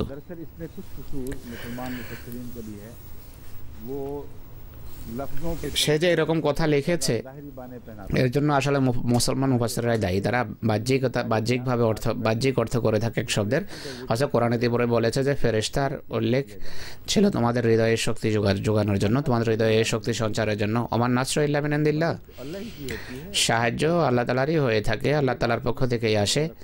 এই কথা সবসময় সামনে রাখবে। आकर मुफस्सिरीन ने अजीब এই কথাকে ভুলে গিয়ে মুসলমানরা অদ্ভুত চিত্র অঙ্কন করে, যাকে অন্য আলেমরা রদ করেছে। আর তারা বলে যে রয়াত শুধু কাহিনী স্বরূপ, অন্য কিছু নয়। मुफस्सिरीन কিন্তু যেহেতু এমন কথা মুফাসসিরদের গ্রন্থে লেখা আছে, তাফসীরে লেখা আছে বা ইতিহাসেও লেখা আছে, তাই শত্রু এই আক্রমণ এবং হাসি ঠাট্টার সুযোগ পায়। মুসলমান 5000 ফেরেশতা যদি कि बाकायदा वो हथियार बंद होकर उतरे थे और রীতিমতো সশস্ত্র ফেরেশতা আসে, ঘোড়ায় সওয়ার করে বা ঘোড়ায় চড়ে বা পদাতিক এসে আক্রমণ করে, সর্বত্র যদি ফেরেশতার ছোটাছুটির লক্ষণ থাকে, মানুষ যদি বুঝতে না পারে যে এরা কারা এবং পরে অবগত হয় যারা ফেরেশতা, তো হুজুর বলছেন যে এই ধরনের কাহিনী যে সমস্ত মুসলমান বানিয়েছে তার ভিত্তিতে বেড়ে আপত্তি করা, এটি আসলে তার কিছুটা অধিকার আছে এমন আপত্তি করা। घोड़े दौड़ाते और কিছু যোদ্ধার বিরুদ্ধে 5000 ফেরেশতা আসা এবং শত্রুর বিরুদ্ধে যুদ্ধ করা আর শুধু 70 জনকে নিহত করা, की महारत नहीं थी। এর ভিত্তিতে বেরি বলছেন যে আসলে সে মুসলমানদের ফেরেশতারা খুব একটা যুদ্ধ করতে জানতো না, যদি জানতো শুধু 70 জন কেন মারা যেত। হুজুর বলছেন যে আমাদের মুসলমানদের বাহ্যিক বা আক্ষরিকতার পূজার কারণেই এমন আক্রমণের সুযোগ পায় শত্রুরা, শুধু আক্ষরিক অর্থের শব্দকে নিয়ে থাকে, এর যে মূল অর্থ রূপক অর্থ সেটি বোঝে না। जहाँ এই আয়াতের আরেকটি অংশের দিকে আমি ফিরে আসব। इम्कानात का जिक्र मैंने किया था। অনুবাদের বিভিন্ন সম্ভাবনার কথা সেই অংশের আমি বলেছিলাম যে ওয়ালিয়ালাম আল্লাযিনা নাফাকু ওয়া কিলা লাহুম তাআলাউ কাতালু ফি সাবিলিল্লাহ আওয়াতফাউ ক্বালু নালামু কিতালান লাত্তাবানাকুম। আমি অনুবাদ করেছিলাম, তারা বলেছে যদি আমরা যুদ্ধ জানতাম जरूर तुम्हारे पीछे पीछे साथ जंगे তাহলে काम सकते আমরা অবশ্যই তোমাদের পিছনে ওহদের ময়দান পর্যন্ত যেতাম। हैं। इस तरफ गई है অধিকাংশ মুফাসসির এই কথা বলেন যে নালামের অর্থ তারা এটি করেন যে আমরা যদি জানতাম যে সত্যি যুদ্ধ হবে তাহলে আমরা তোমাদের সাথে থাকতাম। এই উভয় অর্থের বিরুদ্ধে আপত্তি বর্তায়। माना पेश किया था, उसका जवाब मैं बाद में दूंगा कि क्यों আমি যে এই অর্থ করেছি एतराज नहीं তার উত্তর পরে দেব। এটা বলবো যে এর উপর আপত্তি বর্তায় না, কিন্তু বাহ্যত কেউ আপত্তি করতে পারে। वाला लड़ना जानते थे। তারা তো जानते थे जो अंसार মদিনাবাসীরা তো যুদ্ধ জানতো। वसल्लम के साथ আনসার যারা এসেছিল তারা তো মক্কা থেকেই এসেছিল, शर्म बात थी আর মক্কাবাসীরা যুদ্ধ জানতো। कि मुझे আর এটি লজ্জার কারণ এই কথা বলা তাদের জন্য যে আমরা যুদ্ধ করতে জানি না। करना करीने তাই এই কথা তাদের সাথে সম্পর্ক দেখানো যুক্তিযুক্ত নয়। मेरे वाले तर्जुमे पर पढ़ रहे मैं आपको बता रहा हूँ। আমার অনুবাদের উপর এই আপত্তি বর্তাচ্ছে, বাহ্যত অনেক ভয়াবহ আপত্তি। উত্তর পরে দেব। দ্বিতীয় অনুবাদের উপর যে আপত্তি হয় लड़ाई होनी नहीं तो তাহলে যদি তারা জানতো যে যুদ্ধ হবে না তাহলে ঘর থেকে কেন বেরিয়েছিল, वहाँ तक जा पहुँचे। और কোন জায়গা পর্যন্ত তারা গিয়েছিল ঘর থেকে বেরিয়ে। मेरे वाले तर्जुमे पर भी यानी तर्जुमे दोनों मुफस्सिरीन ने भी बयान किए हुए हैं। একই অর্থ আমার একই আপত্তি আমার অনুবাদের বিরুদ্ধে বর্তাবে। लेकिन मुझे गाल नहीं आता। তারা যে যুদ্ধ করতে জানতো না, এটি কি মাঝ পথে তাদের যারা জানতে পারলো আগে আগে কি মাথায় ছিল না? मेरे नज़दीक दरअसल पहले এর সমাধান কি? হুজুর বলেন যে আমাদের প্রথম অনুবাদেই সঠিক। वाले हिस्से में मौजूद আর তার উত্তর আয়াতের প্রথম অংশে রয়েছে, যেদিকে মানুষের দৃষ্টি যায় না। फरमाता है अल्लाह ताला हम तालाव कातलू फी साबिलिल्लाह अवदफाओ। दो बातें थी जिनकी तरफ उनको बुलाया गया था और দুটো কথার দিকে তাদেরকে ডাকা হয়েছে আর সিদ্ধান্ত তাদের হাতে রাখা হয়েছে। बाहर निकल হয়তো যুদ্ধ করো বাইরে এসে। मुराद महज लड़ाई नहीं है। কেতাল বা যুদ্ধ বলতে শুধু অস্ত্রের যুদ্ধ নয়, মদিনা থেকে বাইরে গিয়ে मुराद है খোলা ময়দানে যুদ্ধ করো। আওয়েদ পাওয়ার অর্থ হলো মদিনায় থেকে তোমরা প্রতিরোধ করো, ताल तो थाई भी थाई প্রতিরোধ গড়ে তোলা। নতুবা যুদ্ধ পুরো যুদ্ধই তো ছিল ডিফেন্সিভ। मजमूनों को अलग किया है। আও শব্দের মাধ্যমে উভয় বিষয়কে আলাদা করা হয়েছে। তাই এর সঠিক চিত্র পৃথক পৃথকভাবে আমাদের তুলে ধরতে হবে, নতুবা আয়াতের পরের অংশ বোঝাই যাবে না। হুজুর বলছেন, আমি বিষয়কে এইভাবে দেখি যে মহানবী সাল্লাল্লাহু আলাইহি ওয়াসাল্লাম তাদেরকে বলেছেন যে চলো যুদ্ধ করি বা তোমরা প্রতিরোধ করো অন্ততপক্ষে। মদিনাবাসীদের সাথে যেহেতু এই চুক্তি হয়েছিল যে যদি শত্রু আক্রমণ করে তাহলে আমরা বাহিরে গিয়ে মুসলমানদের পক্ষে যুদ্ধ করতে তোমাদেরকে বাধ্য করব না। এর মক্কাবাসীদের রাসূলুল্লাহ এই চুক্তি করেছিলেন তাদের সাথে। সেই কারণে রাসূলুল্লাহ সবসময় নিজের অঙ্গীকারের উপর সবসময় প্রতিষ্ঠিত থাকতেন। শত্রু ভুলে গেলেও তার নিজের অঙ্গীকার তিনি কখনো ভুলতেন না। তাদের সবাইকে কথা বলা যে তোমরা চুক্তি সত্ত্বেও বাইরে গিয়ে আমার সাথে আমাদের পক্ষে যুদ্ধ করো, এটি সঠিক নয়। তিনি বলেন তাহলেও যদি যুদ্ধে সামিল হতে চাও, অর্থাৎ মদিনার বাইরে গিয়ে যুদ্ধ করতে চাও, আসো চলো আমরা বাইরে গিয়ে যুদ্ধ করি। আর যদি সেই সিদ্ধান্তের উপর প্রতিষ্ঠিত থাকতে চাও, অর্থাৎ প্রতিরোধ করবে শুধু মদিনায় থেকে, তাহলে থাকো এখানে থেকে প্রতিরোধ করো। আব্দুল্লাহ বিন উবাই বিন সলুল এটি বলছিল। কেতালান সম্পর্কে আমি যে প্রশ্ন উঠিয়েছি তাহলে তারা তো বলতো যে আমরা ভালো যুদ্ধ করি, তাদের জন্য এই কথা বলা লজ্জাস করছিল, আমরা যুদ্ধ জানি না। আব্দুল্লাহ বিন উবাই বিন সলুলের এই উক্তি ইতিহাসে উল্লেখ আছে।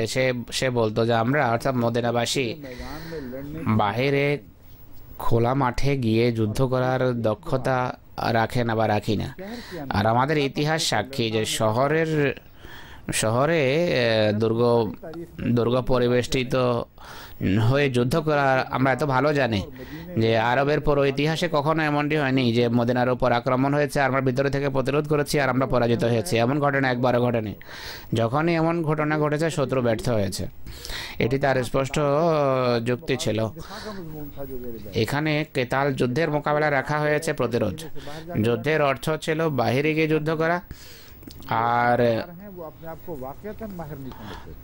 আনসার এই ক্ষেত্রে নিজেদেরকে সত্যিই দক্ষ মনে করতো না। বদরের সময় দেখুন রাসূলুল্লাহ সাল্লাল্লাহু আলাইহি ওয়াসাল্লাম বারবার প্রশ্ন উঠিয়েছেন যে আমাকে পরামর্শ দাও। মুহাজির কিছু বললে রাসূলুল্লাহ সাল্লাল্লাহু আলাইহি ওয়াসাল্লাম সেটাকে গুরুত্ব দিতেন না। আর এর অর্থ যা প্রকাশ পেয়েছে পরে তা হলো তিনি মদিনাবাসীদেরকে সেই অঙ্গীকারের বা চুক্তির বা সন্ধির বরাতে বলছিলেন তোমাদের অধিকার আছে, তোমরা বলতে পারো যে বাইরে যুদ্ধ করবো না ভিতরে। তো আব্দুল্লাহ বিন উবাই বিন সলুল এটি বলেছে যে আমরা বাইরে গিয়ে যুদ্ধ করতে জানি না। আমরা চিন্তা করেছি আর সিদ্ধান্ত এটি যে আমরা পিছিয়ে থাকব, অর্থাৎ সফরের সময় তারা এই কথা হয়তো বলে থাকবে যে আমরা পরামর্শ করেছি। আর সিদ্ধান্ত এটি হয়েছে যে আমরা যেই বিষয়ের আমরা দক্ষ, তা হলো আমরা দুর্গ পরিবেষ্টিত হয়ে যুদ্ধ করতে পারি, এই দক্ষতা আমাদের আছে।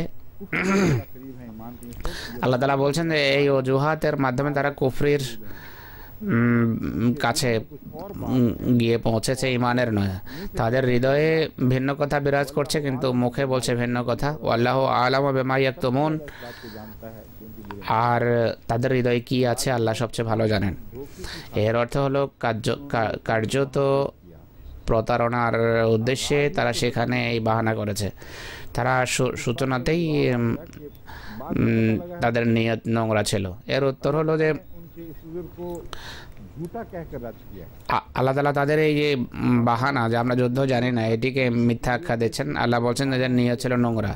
তাদের নিয়ত ছিল মুসলমানদের ভিতর ভীতি এবং ত্রাস সৃষ্টি হোক এবং তারা বলবে যে আমরা শত্রুর মোকাবেলায় মাত্র 1000 আর উপর থেকে 300 তো আমাদেরকে ছেড়ে চলে যাচ্ছে। এর ফলে যে ত্রাস সৃষ্টি হয় তার ফলে মুসলমানদের কষ্ট হয়। অর্থাৎ বলা হচ্ছে এদের হৃদয়ে ছিল এই কথা আর মুখে বলছে ভিন্ন কথা মুনাফিকেরা।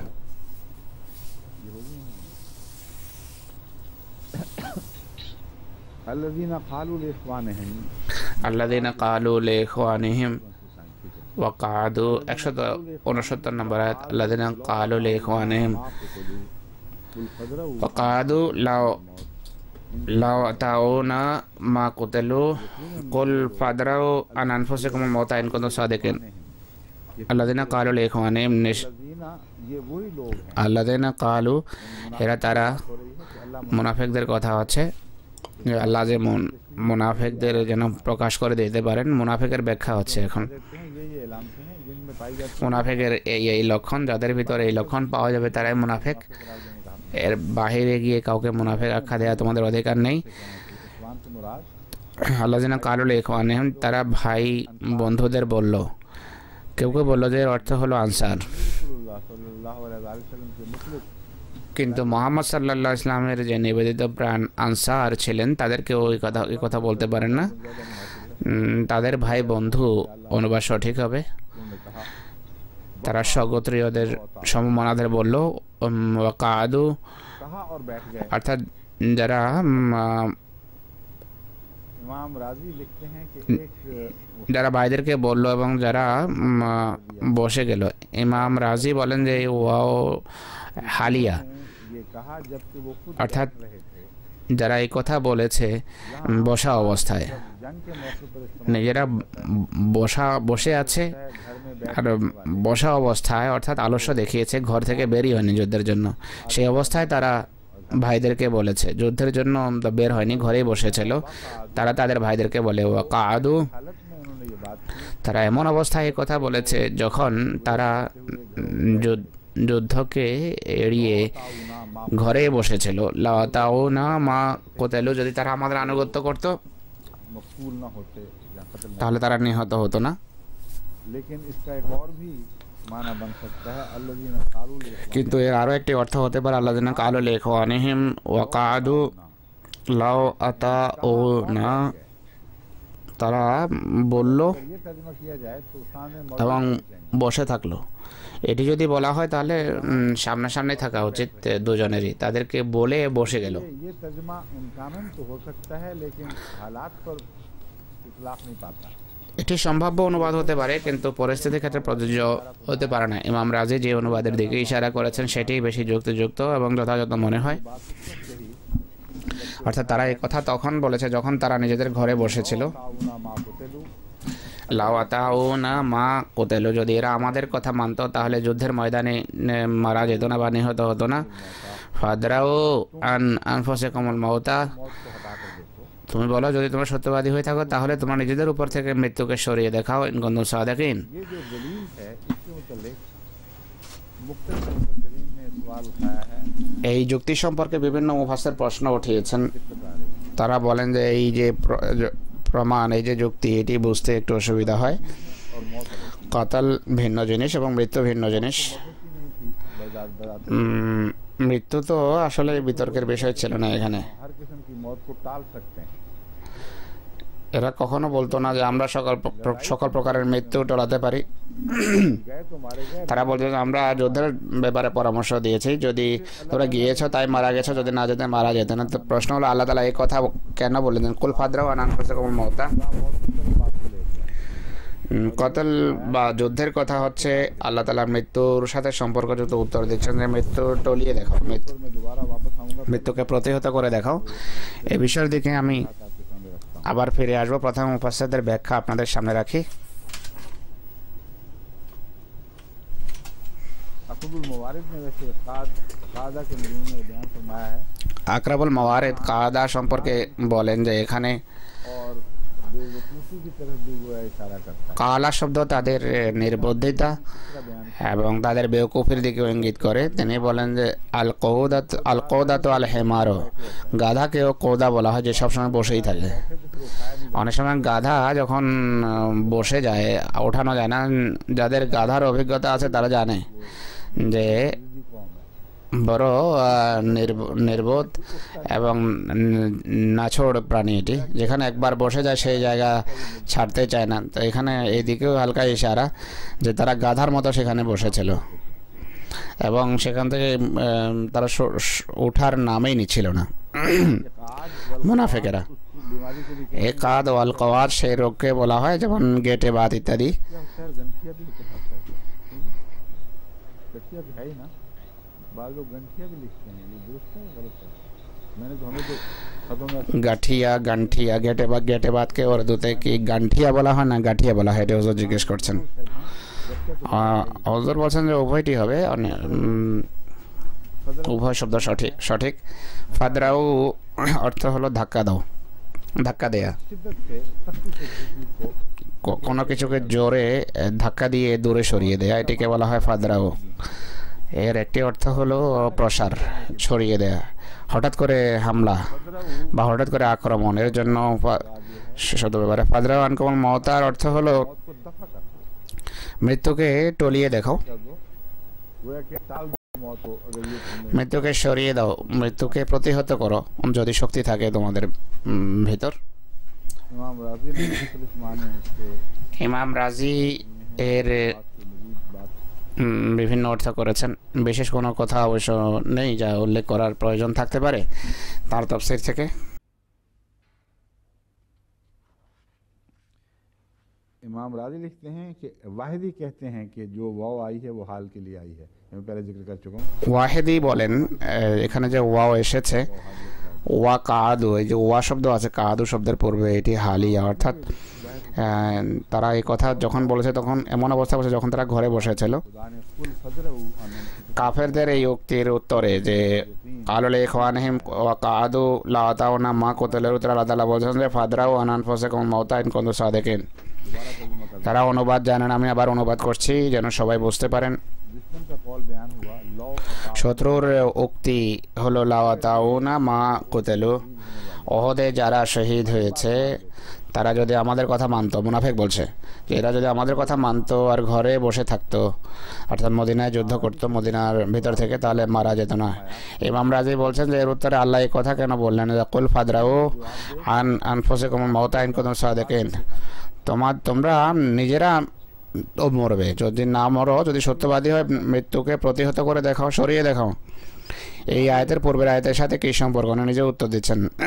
ये दलील जो अल्लाह ने पेश फरमाई है আল্লাহ এই যে যুক্তি দিচ্ছেন, सिवाय इसके कि हम क़ज़ा और क़दर के मुतरिफ हो जाएं, ये इसलिए তাকদীরকে মানা ছাড়া এটি সঠিক মনে হয় না। क़ज़ा और क़दर ना हो, बस हम इस लिहाज से ये बात मान लेते हैं कि काफिर जब मुसलमान को शहीद करता है, কাফের যখন মুসলমানকে শহীদ করে আল্লাহ তাআলার তাকদীরের অধীনেই করে, এভাবে কতল এবং মৃত্যুর মাঝে কোনো পার্থক্য থাকে না, ব্যাখ্যা সঠিক প্রমাণিত হয়।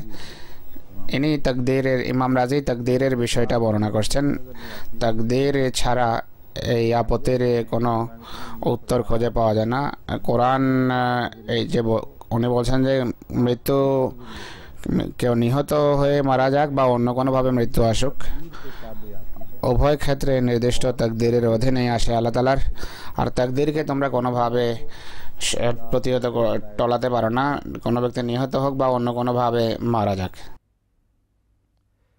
मनहजुस सादिकीन में भी ये बात लिखी है कि ना तो মেনহাজ সাদিকিনও এই কথা লেখা আছে रहना मौत से निजात का जरिया है, যে মৃত্যু শুধু হত্যার মাধ্যমে হয় না, বা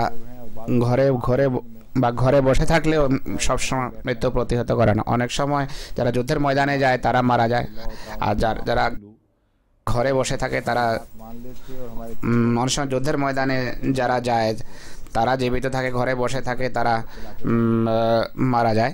ये इनकी दलील दुरुस्त नहीं है, जैसा कि হুজুর বলছেন যে बड़ा माकूल और ওনার যুক্তি সঠিক নয়, আর ইমাম রাজি যা বলেছেন তা যুক্তিযুক্ত। कोई माकूल बात नहीं।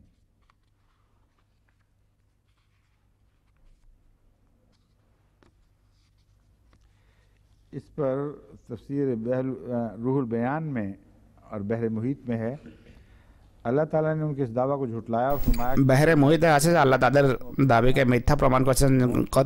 কতল এক ধরনের মৃত্যু, এই মৃত্যুকে যদি তোমরা সরাতে পারো তাহলে মৃত্যুকে সরিয়ে বা অপসারণ করে দেখো। इसलिए मौत टाल के दिखाओ। হুজুর বলছেন যে এই যুক্তি অর্থহীন মনে হয়। बिल्कुल बेमहल जवाब नजर आ रहा है, जब तक इसकी हिकमत को आप नहीं समझेंगे। এর প্রজ্ঞা আবার আপনাদেরকে বুঝতে হবে, যতক্ষণ এটি না বুঝবেন প্রজ্ঞা এর। হুজুর বলছেন সোজা কথা এটি যে नाफरमानी करते हुए ওহদের যুদ্ধে আল্লাহ তাআলা বলছেন আমাদের অবাধ্য হয়ে না ওই মুনাফিকেরা বলছে যে আমাদের কথা অস্বীকার আমাদের কথা না মেনে যুদ্ধ করতে গিয়েছে মুসলমানরা বাইরে, দেখো পরিণতি কি হয়েছে। ঘরে যদি বসে থাকতো তাহলে তারা আমাদের মতো জীবিত থাকতো। এরা जो गए वो मारे भी गए, वो जाहिर है। যারা ময়দানে গিয়েছে তারা বাজেতে মারা গেছে। তাই এই যে যুক্তি এখন দেয়া হলো বাহরুল মুহিতে, এটি কোনোভাবে যুক্তি মনে হয় না। আল্লামা জামাশরি বলেন ফাদরাউ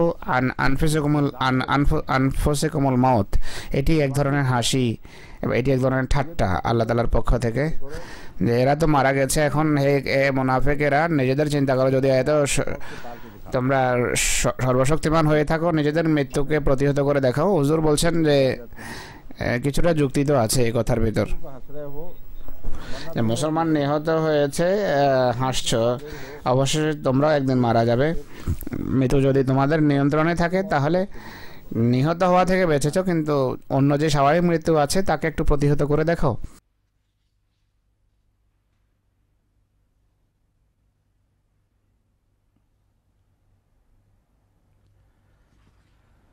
तफसीर कासमी के भी कुछ তাফসীর কাসেমি কি বলতে চায় তাও বোঝা যাচ্ছে না।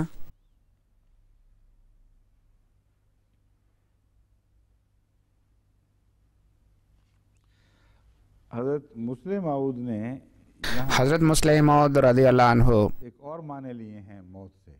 মৃত্যুর আরেকটি অর্থ করেছেন। मौत के जो कल्बी नोट हैं, হযরত মুসলিম মাউদের যে নোট আছে কাজী আকমল সাহেব যা সংরক্ষণ করেছেন, তাতে লেখা আছে যে মুনাফিকদের মরা এবং ধ্বংস হওয়ার ভবিষ্যৎবাণী এটি, আর বলা হয়েছে যে তোমাদের মৃত্যু এবং ধ্বংসের সিদ্ধান্ত হয়ে গেছে। মৃত্যুর অর্থ দৈনন্দিন জীবনের স্বাভাবিক মৃত্যু নয়। मुसलमान मारे गए। তারা মুনাফিকেরা বলতো যে মুসলমান মারা গেছে যুদ্ধে আমাদের কথা না মানার কারণে। আল্লাহ তাআলা তাদেরকে উত্তর দিচ্ছেন তোমরা মারা যাবে, এটি একটি তাকদীর যা তোমাদের বিরুদ্ধে লেখা হয়েছে। এটিকে যদি টলাতে পারো টলিয়ে দেখো, বিষয়বস্তুর দিক থেকে সঠিক, কিন্তু যেই বাহ্যত প্রশ্ন উঠে তার প্রশ্নের উত্তর নিয়ে দেয়, সেই প্রশ্ন প্রথমে ওঠা উচিত, উঠবে, এরপর অন্য আলোচনা হবে। ঘটনাস্থলে বা অকুস্থলে কথা এটি হচ্ছিল, কাফেররা বলছিল, মুনাফিকেরা বলছিল যে তো মারা গেছে শুধু এই কারণে যে আমাদের কথা না মেনে ময়দানে যুদ্ধ করতে গিয়েছিল, তাই মারা গেছে। আমি মনে করি এর উত্তর এই আয়াতে না বরং পরের আয়াতে ছিল, আর সেদিকে মুফাসসিরদের মনোযোগ জানি না কেন যায়নি। আল্লাহ তাআলা বলছেন যে অলা তাহসাবান্নাল্লাযিনা কুতিলু ফি সাবিলিল্লাহি আমওয়াতা বাল আহইয়াউন ইনদা রাব্বিহিম ইরযাকুন, যারা আল্লাহ তাআলার পথে নিহত হয় বা হয়েছে তাদেরকে মৃত বলতে পারো না, তারা মারা যায়নি। বাল আহইয়াউন, তারা তাদের আল্লাহর দরবারে তাদের প্রভুর সন্নিধানে তারা জীবিত এবং তাদেরকে রিজিক দেয়া হয়। এই আয়াত সহ একাত্রে যদি রাখা হয় তাহলে এই বিষয়টা স্পষ্ট হয়ে যায়। শত্রু বলে যে মুসলমান নিহত হয়েছে, কতল হয়েছে, অর্থাৎ মারা গেছে। যাদেরকে এরা মরা বলছে ওরা তো আসলে জীবিত, আর তোমরা মরতে যাচ্ছ। যারা আল্লাহর পথে মারা গেছে তারা মরেনি। তোমাদের মৃত্যু স্থায়ী মৃত্যু, দৈহিক দিক থেকে এবং আধ্যাত্মিক অর্থেও। এদের বাহ্যিক মৃত্যু, যাকে মৃত্যু বলছো তা চিরস্থায়ী জীবন, একাধিক অর্থে সেটি জীবন, মৃত্যু নয়। এটি হলো মূল যুক্তি, এরপর আর কোনো আপত্তির সুযোগ থাকে না। মুফাসসিরদের দৃষ্টি যেহেতু সেই 169 নম্বর আয়াতের গণ্ডিতে সীমিত, সেখানে উত্তর তালাশ করেছে, তাই তাদের দৃষ্টি 170 নম্বর আয়াতের দিকে যায়নি। কোরআনের বর্ণনা, কোরআনের আয়াত একটি অন্যটির সাথে আন্তঃসম্পর্ক রাখে, এগুলো বিচ্ছিন্ন কোনো বিবরণ নয়, এবং পূর্বের আয়াতের উপর পরের আয়াত আলোকপাত করে এবং একটি ধারাবাহিকভাবে বিষয়টা চলছে। আল্লাহ তাআলা বলছেন আল্লাহ তাহসাবান্নাল্লাযিনা কুতিলু ফি সাবিলিল্লাহি। এখন আমরা এই আয়াতে প্রবেশ করছি। আমওয়াতা বাল আহইয়াউন ইনদা রাব্বিহিম ইরযাকুন, যারা আল্লাহর পথে নিহত হয়েছে তাদেরকে মৃত মনে করবে না, বরং তারা জীবিত। ইনদা রাব্বিহিম ইরযাকুন, তাদের প্রভুর সন্নিধানে তাদেরকে রিজিক দেয়া হয়। फरहीन बिमा आताहुमुल्लाहु मिन फदलिह, वो खुश हैं और उनकी खुशी दायमी है। তারা আনন্দিত, আল্লাহ তাদেরকে যা দিয়েছেন তার কারণে তাদের আনন্দ চিরস্থায়ী। আল্লাহর কৃপা বাড়ির আকারে তারা যা নাজেল হতে দেখেছে তাতে তারা অতি সন্তুষ্ট। ওয়াস্তাবশিরুনা বিল্লাযিনা লাম ইয়ালহাকু বিহিম, আর তাদের জন্য তারা खुशखबरियों की तवक्को रख रहे हैं। শুভ সংবাদের প্রত্যাশা রাখে যারা এখনও তাদের সাথে মিলিত হয়নি, অর্থাৎ পিছনে যারা আছে তাদের সম্পর্কে সুসংবাদ আশা করে। আল্লাহ খাউফুন আলাইহিম ওয়ালা হুম ইয়াহজানুন, যে তাদের জন্য কোনো ভয় থাকবে না, তারা দুঃখিত হবে না। ইস্তাবশিরুনা বিনি'মাতিন মিনাল্লাহি ला युज़िउ अजरल मोमिनीन, ওয়া ফাদলিন ওয়া আন্নাল্লাহা লা ইউযিউ আজরাল মুমিনিন, তারা আল্লাহর পক্ষ থেকে নেয়ামত ও অনুগ্রহের কারণে আনন্দিত, নেয়ামত এবং অনুগ্রহের সংবাদ পায়। ওয়া আন্নাল্লাহা লা ইউযিউ আজরাল মুমিনিন, ये माने रखता है। আর এই পুরো বিষয়ের অর্থ হলো আল্লাহ তাআলা মোমেনদের যে প্রতিদান সেটিকে কখনো মোমেনদের পুরস্কারকে আল্লাহ তাআলা কখনো নষ্ট হতে দেন না, তাদের প্রতিদান তারা অবশ্যই প্রতিদান লাভ করে, পুরস্কারকে কখনো বিনষ্ট করেন না। समझ नहीं आई, कुछ थोड़ा सा इबाहम है इस वक्त। बहर अब मैं बताता हूँ आपको अमूमी तारुफ से पहले, इस आयत के मुतालिक मज़ीद गुफ्तगू से पहले कुछ देर हम इसकी लुग़वी बहस में जाते हैं। আমরা এই আয়াতের এখন আভিধানিক আলোচনা করব। মৃত্যুর सब आमतन অর্থ কি এটি সবার জানা বিষয়। ज़िंदगी মওত, को मौत कहा জীবনের বিপরীত চিত্রের নাম হলো মৃত্যু। জীবনের বিপরীত দিক হলো মৃত্যু। আর এছাড়া মৃত্যুর जाते हैं जैसे আরও অনেক বিষয় অন্তর্ভুক্ত থাকে, যেভাবে হযরত মুসলিম মত বর্ণনা করেছেন। करीम से देखते हुए এর দৃষ্টান্ত কোরআন থেকে দিতে গিয়ে गालबन हाँ रावी भी हैं, মনে হয় ইমাম রাগিব বলেন যে ইন্নাকা লা তুসমিউল মাউতা, मुर्दों को नहीं सुनाता, তবে মৃতদের কখনো কিছু শোনাতে পারবে না।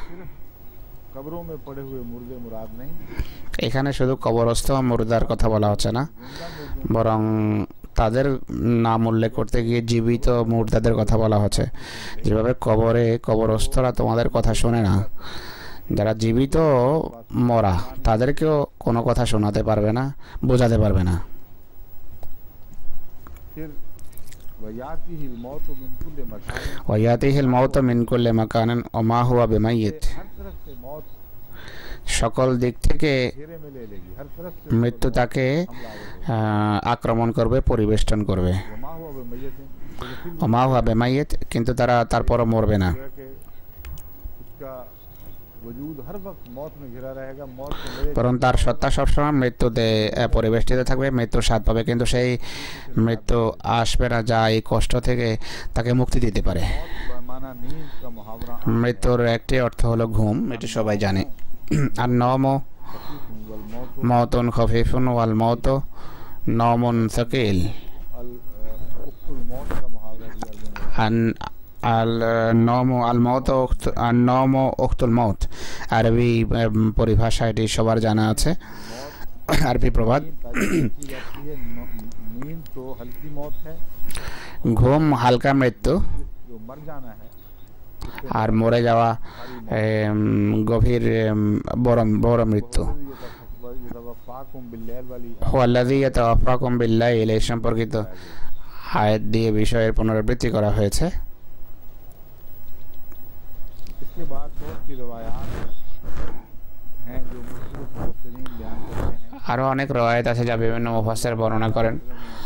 রাসূলুল্লাহ সাল্লাল্লাহু আলাইহি ওয়াসাল্লাম একবার বলেছেন, जो शुहदा हैं उनकी रूह যারা শহীদ তাদের दाखिल हो जाती है। আত্মা শুভ্র না সবুজ পাখির ভিতর প্রবেশ করে, আর সবুজ পাখি জান্নাতে হাউজে কাউসার থেকে বা অন্যস্থান থেকে পানি পান করে। বিস্তারিত এগুলো আসলে রূপক বিভিন্ন ঘটনার বিবরণ, এগুলোকে বাহ্যিক অর্থে নেয়ার কোরআন অনুমতি দেয় না।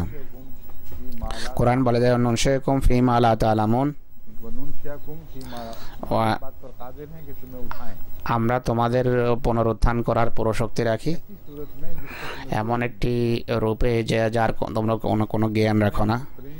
सूरत में बयान करना एक ज़ाहिर পাখির হিসেবে বর্ণনা করা এটা একটি রূপক ঘটনা, যেভাবে জান্নাতের নিয়ামত প্রতিটি রূপক। তো এই কারণে অনেক সময় মুফাসসিররা এই সমস্ত কথা শুনে কার্যত এটি ভেবেছেন যে সত্যিই সেখানে সবুজ পাখি থাকবে, পাখির ভিতর আত্মা আবদ্ধ হবে, অদ্ভুত জীবন হবে, ভালো মানুষ ছিল, সেখানে গিয়ে পাখি হয়ে গেছে। আর পাখির পেটে তারা জীবনযাপন করে, আর পাখি পৃথক স্বাধীন পাখি হিসাবে রয়েছে, আর মানুষ যেন পাখির পেটে কারাবদ্ধ বা এমন সত্তা যার কালাম বা যা উক্তি গভীর অর্থ রাখে, এগুলোকে বাহ্যিক অর্থে নিলেই এরকম ক্ষতি হয় বা এমন তাফসীর লিখতে মানুষ লিখতে পারে। রাসূলুল্লাহর উক্তি আল্লাহর কালামের পর সবচেয়ে বেশি গভীর বা গীতাপূর্ণ।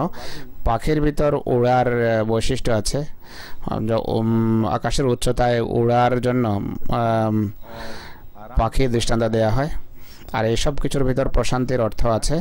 সবুজ রঙের ভিতর প্রশান্তির অর্থ আছে। সবুজ রং এমন একটি, এর ভিতর এমন একটি বৈশিষ্ট্য আছে যে বিজ্ঞানীরাও সবুজ রং অনুভব করেছেন।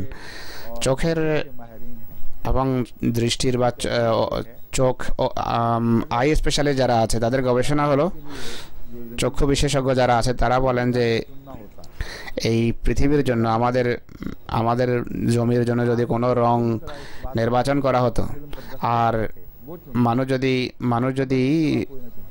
মানুষকে যদি নির্বাচনের অনুমতি দেওয়া হতো, তাহলে সবুজ রং ছাড়া অন্য কোনো রং সে নির্বাচন করতো না। চোখের ন্যাচারাল ফোকাস সবুজ রঙের উপর, সে যখন সবুজ রং দেখে তখন সে রং দেখার জন্য চোখকে কোনো সংগ্রাম বা চেষ্টা করতে হয় না, স্বাভাবিক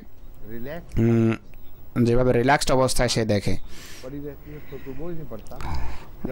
যখন চোখ রিল্যাক্স থাকে, যখন চোখের উপর কোনো চাপ থাকে না, একইভাবে যখন সে সবুজ রং দেখে তখন তার চোখের উপর কোনো প্রেশার থাকে না, সে স্বস্তি বোধ করে। সবুজ রং আসলে প্রশান্তির লক্ষণ, আর সবুজের আধ্যাত্মিকতার সাথেও সম্পর্ক বর্ণনা করা হয়। আর আমাদের বই পুস্তকে সাবস্পোর্শ শব্দ আছে, বুজুর্গ মানুষ, বিভিন্ন বুজুর্গের জন্য লেখা থাকে যে সবুজ লেবাস পরেন। হযরত খিজরকেও সবুজ কাপড় পরতেন, আখ্যা দেওয়া আছে তিনি সবুজ কাপড় পরতেন। সেখানে সবুজ পাখির অর্থ হলো তারা অনেক আধ্যাত্মিক উচ্চতা লাভ করবে, তারা উড়ে বেড়াবে, অর্থাৎ তাদের অনেক উন্নতি হবে আর তারা পরম প্রশান্তি লাভ করবেন। এই বিষয়টি কোরআনের বিভিন্ন আয়াতের সাথে সামঞ্জস্য রাখে এই কথা। ফারেহিনা বিমা আতাহুমুল্লাহু মিন ফাদলি। ফারেহা শব্দের অর্থ হলো ইনশারাহা সাদরুহু ওয়া সুররা। কোনো বিষয়ের জন্য কেউ যদি হৃদয়ে প্রশান্তি পায়, সে যদি মনে করে যে এই বিষয়টা আমার জন্য ঠিক আছে, এটি করা উচিত, এটি থেকে ফারেহুন শব্দ উদ্ভূত হয় কোনো কারণে কোনো স্বাদ পেয়ে আনন্দিত হওয়া। ফারেহিন শব্দ অবশ্য কোরআনে নেতিবাচক অর্থেও ব্যবহার হয়েছে। এমন মানুষ যারা অহংকার করে বা গর্ব করে, সামান্য আনন্দদায়ক কথা শুনলে লম্পঝম্প আরম্ভ করে। এই যে লম্পঝম্প, এটি এক ধরনের রিল্যাক্সেশন বা মানসিক প্রশান্তির কারণে হয়। মোমেনও এই প্রশান্তি লাভ করে। আর যারা দুনিয়াদার ছোট মনা, তারাও সেই প্রশান্তি পেয়ে থাকে, কিন্তু মোমেনের একটা গাম্ভীর্য আছে। সে মোমেন যখন প্রশান্তি পায় সে তত লম্পঝম্প করে না, সে নিয়ন্ত্রণের বাইরে চলে যায় না, তার নিজের উপর তার পুরো নিয়ন্ত্রণ থাকে। অন্যরা তুলার মতো উড়ে বেড়ায়, যেখানে কিছু হালকা হলেই তো সেটি বাতাসে উড়ে যায়।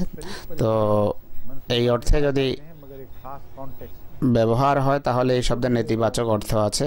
ফারাহা যারা ছোট লোক, তাদের জন্য যখন ফারেহা শব্দ ব্যবহার হয় এর অর্থ হলো ছোট আনন্দের কারণে অনেক বেশি লম্পঝম্প করে। আর মোমেনের জন্য যখন ব্যবহার হয় তাদের গাম্ভীর্যের নিরিখের অর্থ হবে তারা নিজেদের গাম্ভীর্যের ভিতরে থাকে, নিজেদেরকে তারা ভালোভাবে বুঝে, কিন্তু তাদের হৃদয় থাকে প্রশান্ত। তারা ইয়াস্তাবশিরুনা বিনিমাতিন মিনাল্লাহ। फ़क़दा कहते हैं युदी हो अला युदी युदी ला युदी की बहस क्यों उठाई गई है यहाँ? जो उनसे ज़ाया हो गया उन मानों में ला युदी अजरुल मोमिनीन লা ইউদিও আজরাল মোমিনিন যে শব্দ আছে এখানে ইউদিও শব্দের ব্যাখ্যা আসছে এখন की बहस अकरब ने के हवाले से अकरब की रिवायतें दी गई हैं, मगर यस्तबशिरून का जिक्र करने की बजाय वो युज़ाओ वाले हिस्से को ला युदियो अजरुल मोमिनीन मोमिनों का अजर লা ইউদিও আজরাল মোমিনিন আল্লাহ তাআলা মোমিনদের हवाले दे প্রতিদান নষ্ট হতে দেন না। কিন্তু हमारे জসওয়াল সাহেব আঙ্গুল উঠে গেছে যে অর্থাৎ সময় শেষ, অর্থাৎ 1 মিনিট আছে আর, তাই হুজুর বলছেন যে অনুমতি নিচ্ছি। হুজুর বলছেন যে আমরা এক আনন্দের গণ্ডিতে প্রবেশ করেছি। ওরিয়েন্টালিস্ট ধর্মযাজক এবং আমাদের কিছু মুসলমান ভাইদের পক্ষ থেকে যেই মানসিক কষ্টের ভিতর ছিলাম তা থেকে কিছুটা আমরা এখন মুক্তি লাভ করেছি, এটি আনন্দের বিষয়। আসসালামু আলাইকুম ওয়া রাহমাতুল্লাহ।